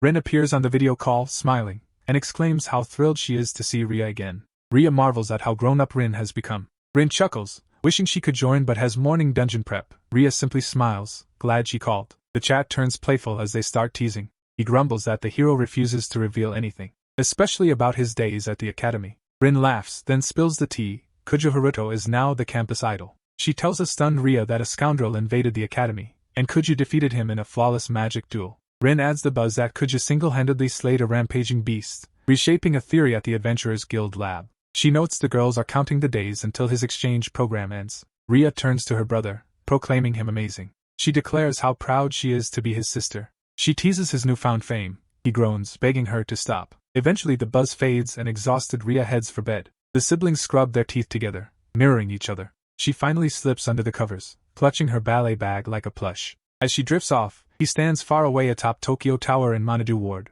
He gazes at the moon. A letter clenches in his hand, thoughts swirling. He mutters, "It's time to finish this." His mind drifts to his future self. He silently hopes that version is still alive and thriving. Atop Tokyo Tower, the city sprawls beneath him. He stands silent, wind slicing his face, tears tracing his cheeks as memories of the old Haruto flood back. Here, his mission is singular. He must sync with the Chronos factor pulsing through the entire Tokyo metro. One lapse could collapse the whole network. Though the magic is complex, Kuju Haruto knows he's a space-time mage. He can master it. He commits to scanning the city's temporal currents, hunting for hidden dimensional seams that linger just out of sight. He's convinced they're there, yet his sweep of the skyline yields nothing. Suddenly, a flicker ignites. A ripple shimmers above Odeba's rainbow bridge. He zeroes in on the signal and sprints forward. Kuju reaches the coordinates, only to find the rift already gone. He scowls, convinced it should be right there. In a heartbeat it flickers back, a split-second glimpse. He lifts his blade. Time isn't on his side. He cleaves the shimmering seam, channeling the Chronos factor into his sword.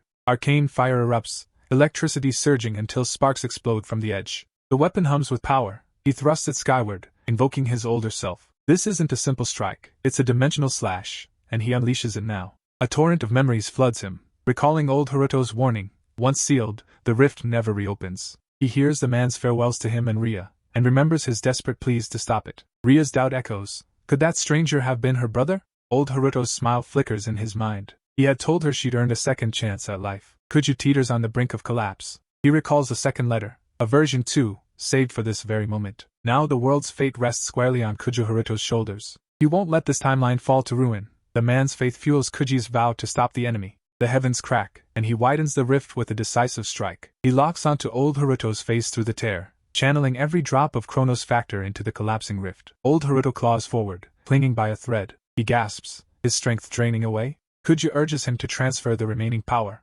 Together they thrust their hands forward, forging a final conduit. A blinding bolt of light arcs between them, tearing at reality itself. Suddenly, old Haruto is ripped from the rift, falling as if pulled by gravity. Our hero watches, breathless, stunned by the sight. Old Haruto stands alive, anchored in this timeline. For the first time, hope flickers that the world might finally hold together. Old Haruto collapses at Kuju's feet. He gasps, stunned that he survived a dimension meant as a one-way trap. Kuju calmly confirms the extraction succeeded. Yet the elder lifts his gaze, a half-defeated look on his face. He says that even though Kuju saved him, it was all for naught. He's already finished. Kuju furrows his brow. He's baffled by such swift surrender. In a steady voice, the visitor admits he no longer belongs here. He's a glitch in the timeline, and a physical body can't be sustained. The world's laws and twisted time logic simply forbid it. Kuju watches, bewildered, trying to make sense of it all. The older man lifts a hand, fading like static on a screen, confessing he's out of time and can't hold on. Kuju sighs at the disintegration, calling it a shame, but the fading man steadies, insisting there's no disgrace in his end, prompting Kuju to pause and meet his gaze. He asks aloud whether the man ever imagined he hadn't prepared for this very moment. Without hesitation, Kuju digs into his bag and pulls out a plushie, his contingency for a failed physical form. Old Haruto eyes the toy, surprised yet recognizing it as exactly what he should have expected. He pours his soul into the plushie, and it jolts to life. Animated, the plushie declares this is his true form. Kuju blinks, asking if he's truly content with this setup. The plushie nods, its gentle voice noting the care woven into every stitch. He feels their sister's love stitched within, promising Kuju he'll always be there when needed. Satisfied, Kuju grins and welcomes him home. They stride back to the apartment together. The moment they cross the doorway, the plushie shouts to Ria, announcing his return. She's stunned and elated. She instantly realizes she's gained another big brother. Proudly, the plushie boasts he's now cooler, sharper, and far more stylish. Ria beams with joy, and our hero exhales a quiet sigh of relief. She remembers she still owes a proper thank you. Turning to the plushie, she warmly calls him brother. Suddenly, the toy jerks and collapses. It collapses like a dead doll, prompting Kuju to raise an eyebrow and question the cost. It matters little now, the family finally feels whole. Our hero settles down, debriefs the chaos, and plots the next step. The plush nods, ready to create something extraordinary. Far away, a lone figure surveys an alien landscape. He whispers that reality itself is thinning. The Chronos field is warped, and a space-time rift flickers. Tracing it to Earth, Sector 34563, he scoffs at the primitive world. Yet he sees the portal openings as a bold invitation. With the coordinates locked, he prepares to claim another world. Inside, Rhea gazes intently at the plush toy. She muses whether Harry's son is secretly her future brother, and the plushie instantly confirms she's right. He immediately boasts he's leagues ahead of Kujo Haruto in every way, while our hero silently wonders which twisted timeline birthed such a smug future self. Future Haruto orders Rhea to call him her smarter big brother, and she readily repeats the title as if it were official. Kujo steps in, urging Rhea not to take the toy's claim seriously. Yet she's genuinely thrilled. She reminds them it's breakfast time and asks whether they prefer Japanese or Western fare. The plushie asks for something light, toast, while our hero opts for scrambled eggs and extra crispy bacon. The two Harutos lock eyes across the room. Their gazes radiate pure animosity. Kujo fires the first jab, sarcastically recalling the plushie's vow never to eat. Elder Haruto shrugs, calling such details ancient history and declaring his focus on the future. Their sibling feud rages on, waiting for Rhea's return. She bursts in, announcing breakfast will be ready in a minute. The trio gathers around the table, mid-meal. Elder Haruto probes whether Kujo followed the second letter's orders. Kujo offers a lukewarm, half-hearted reply. Pressed about his sword training, he boasts a rank 1 standing at Azabu Academy, claiming swordplay as his greatest asset. Shifting gears, he asks if mastering space-time magic is required, pledging to pursue it himself. Future Haruto pauses, noting Kujo finally shows genuine resolve. Impressed, he rewards him with a crucial tip. Soon, our hero will awaken a device called retrovision. The elder brother mentions the skill mint, and Kujo declares he's already mastered it. A stunned plushie wonders if this version is leveling up faster than he ever could, or if a hidden growth catalyst exists in this world beyond his foresight. A deafening explosion shatters a nearby city, sending fire and smoke billowing into the sky, visible from the window. The TV flickers to an urgent alert. A stampede is raging. Monsters pour from a Tokyo dungeon, breaching the city at multiple points. The anchor urges immediate evacuation of red zones, warning of a full-scale invasion. The elder brother watches the screen, stunned. The catastrophe unfolds far earlier than the future he recalls. Kujo asks if this event was always in the timeline, but before anyone answers, Rhea points at the screen. Rena bursts onto the live feed. She battles solo, holding back the monster surge. Meanwhile, atop Tokyo Tower, a lone figure watches the devastation with calm. He scans the ruin, demanding the adventurers reveal themselves. Declaring he'll expose the world's power gap, he promises a live showdown. Every network streams Tokyo's mayhem nonstop. Monsters rip through streets and buildings, igniting flames as panicked civilians flee. In Marinucci's Adventurer Guild, the 7 sages stare fixed on the broadcast. An emergency summons gathers the S-rank adventurers to confront the stampede. The leader reports casualties have already topped 1,000 and keep rising. Under ministry orders, they're coordinating a joint defense with the self-defense forces, but the barrier is cracking and defeat looms. Sage Carrier reveals 7 dungeons are feeding the surge, and the count keeps climbing. The second sage grimly notes the assault arrived ahead of schedule. The third sage observes it perfectly fulfills Lord Kajimitsu's prophecy. The leader unfurls a map, outlining a battle plan with military precision. Kare is tasked with the eastern front, Platinum takes the west, Oz holds the southern line, while the fourth sage commands the north. Sage Tantao remains behind to guard headquarters. Muramasa, the sixth sage, declares a hidden puppeteer is pulling the strings. The leader dismisses him, but Muramasa cites the prophecy as proof of a covert hand. He finally secures a grudging order to trace the source instead of joining the front line. Teller, the seventh sage, is tasked with staying behind to collate field reports and intel. As they depart, the remaining sages head to their assigned sectors. The leader sternly warns the chairman, stay alive or die trying. The city erupts into a savage bloodbath. Rena fights amid the chaos, wounded yet unyielding. She is swamped by endless waves of monsters. A massive beast lunges, and she flinches just in time. The monster lunges, but the strike never lands. Arcane chains erupt, binding the beast instantly. Kujo Haruto materializes behind it, leaving it in two. Ren sighs in relief as he rushes to her side. She can't help but think. He shows up precisely when she's at her limit. Kujo Haruto pulls her upright, demanding a rapid status check. Rena reports that Nakano Academy's student council mages have arrived, yet the monster horde is overwhelming them. He grasps the gravity in an instant. He orders a fallback, evacuating civilians while he faces the next wave alone.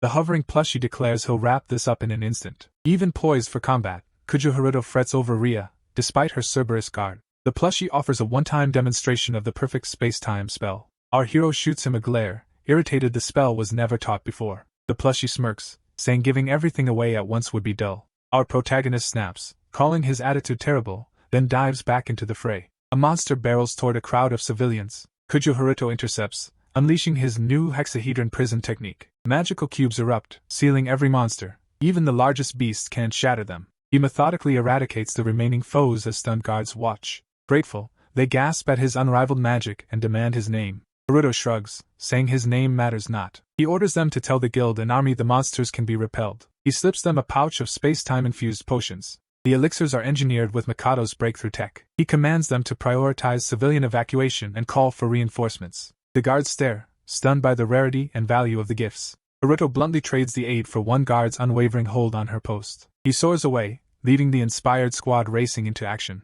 From atop Tokyo Tower, he surveys the battlefield, ready to strike. The monster leader watches the battle unfold. He mutters, sensing someone meddling with the Chronos factor. Amused, he decides to hunt the interloper, hoping for some excitement. The guards seal the massive beast inside a humming magical containment cube. Their captain confirms the lock and redirects spare potions as emergency aid elsewhere. Before departing, she reminds the squad of their huge debt to the kid and drafts a proposal to the guild master to appoint him as an executive. The team embraces the plan instantly. High above, on a skyscraper roof, our hero watches the grateful guards while his older brother jokes that Kujo Haruto may have finally found a capable tactician. Unfazed, he tells the plushie to cut the chatter, just as a message pings his device. Kujo scowls, reading a directive from Director Kiryu.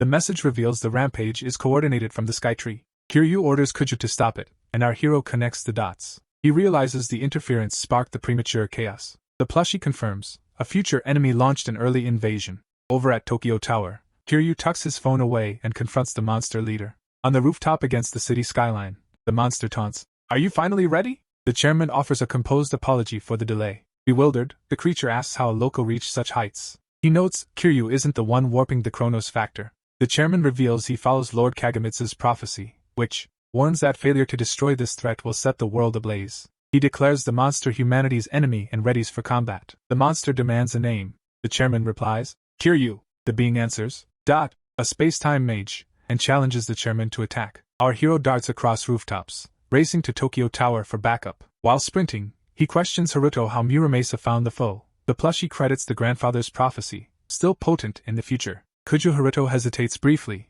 a cold dread rising, wondering who truly pulls the strings. At the tower's base, he narrows his eyes and scans the structure. He shouts the enemy should be at Skytree, but the plushie warns Tokyo Tower demands equal urgency. He rockets upward, leaping into the air. He ascends toward the summit. The view that meets him is devastating. Kuria lies sprawled in a pool of blood. Kujo Haruto dashes forward, grabbing his fallen comrade. He cradles him, panic evident. The director bleeds out fast, yet the plushie assures he's still breathing. Kujo begs him to hold on. Kiryu opens his eyes, relief flooding his face as he spots the boy. Our hero urges silence, fearing it's too late to heal, yet Kujo pulls an Omega potion as a final gamble. Before he can act, Dot materializes. The mage watches and asks if the wound stems from the Chronos factor, warning that potions won't help. Suddenly, Kujo realizes this man is the puppet master. The plushie also identifies him. It's the infamous Dot, a time-space master. Of all foes, this one turns a disaster into a nightmare. The chairman coughs up blood, his strength slipping away. Kujo and the plushie scramble to aid him, but the dying man whispers that it's already too late. He admits his true scheme, using our hero to infiltrate and dismantle the organization before an imminent war. But the enemy struck early. Centuries ago, a rift yawned deep beneath Azabu. Not just a breach, but a gateway to annihilation. He tells Kuji he was chosen for his power to confront the horrors beyond that gate. With his dying breath, he entrusts the world's fate to our hero. The plush whispers that Muramasa's grandfather, Kagamitsu, fell to this very threat, prompting the chairman to chuckle at the toy's insight. He asks if it was destiny, then urges Kujo to safeguard what he couldn't, affirming his faith in the boy's potential. And then he falls silent. Kujo Haruto, resolute. He clutches the limp body. His face contorts with grief, tears streaming. Dot watches, then mocks. "Is the sobbing over?" He taunts. "Did you sabotage the Chronos factor?" He gently lays the chairman down. The boy rises, determined to hurl Dot back into the void. Dot surveys the scene, scoffing that World 34563 is primitive. He vows to claim the planet and dominate its people. Finding the space cramped, Dot proposes moving the battle elsewhere. Before Kuji can even blink, the scene snaps to a new setting. They find themselves on the sprawling Imperial Palace Plaza. Dot declares the plaza ideal for a limit break showdown. Astonished by the instant shift, Kujo Haruto demands an explanation. The plushie reveals, Dot is a space-time mage. But he's not from this timeline, or even the plushie's future. He comes from another dimension. The truth lands hard. Dot chased the energy trace our hero left when he pulled future Haruto here. Rescuing his future self became an open invitation for the Predator. Kuja shakes his head, rejects the apology, and demands every scrap of intel. Plushie explains, bends spacetime with terrifying ease, wielding spells beyond comprehension. In his future, DOT annihilated whole squads of their toughest allies. When our hero asks about his odds, Elder Haruto bluntly replies 0. But there's one last chance. Plushie urges him to replicate the rescue technique, channeling pure elemental fury through his blade. It's the very purpose they were forged for. The boy nods, resolve hardening. He shouts, "I'm ready!" Just scoffs. He finds it amusing that his foe is holding a tactical meeting on a battlefield.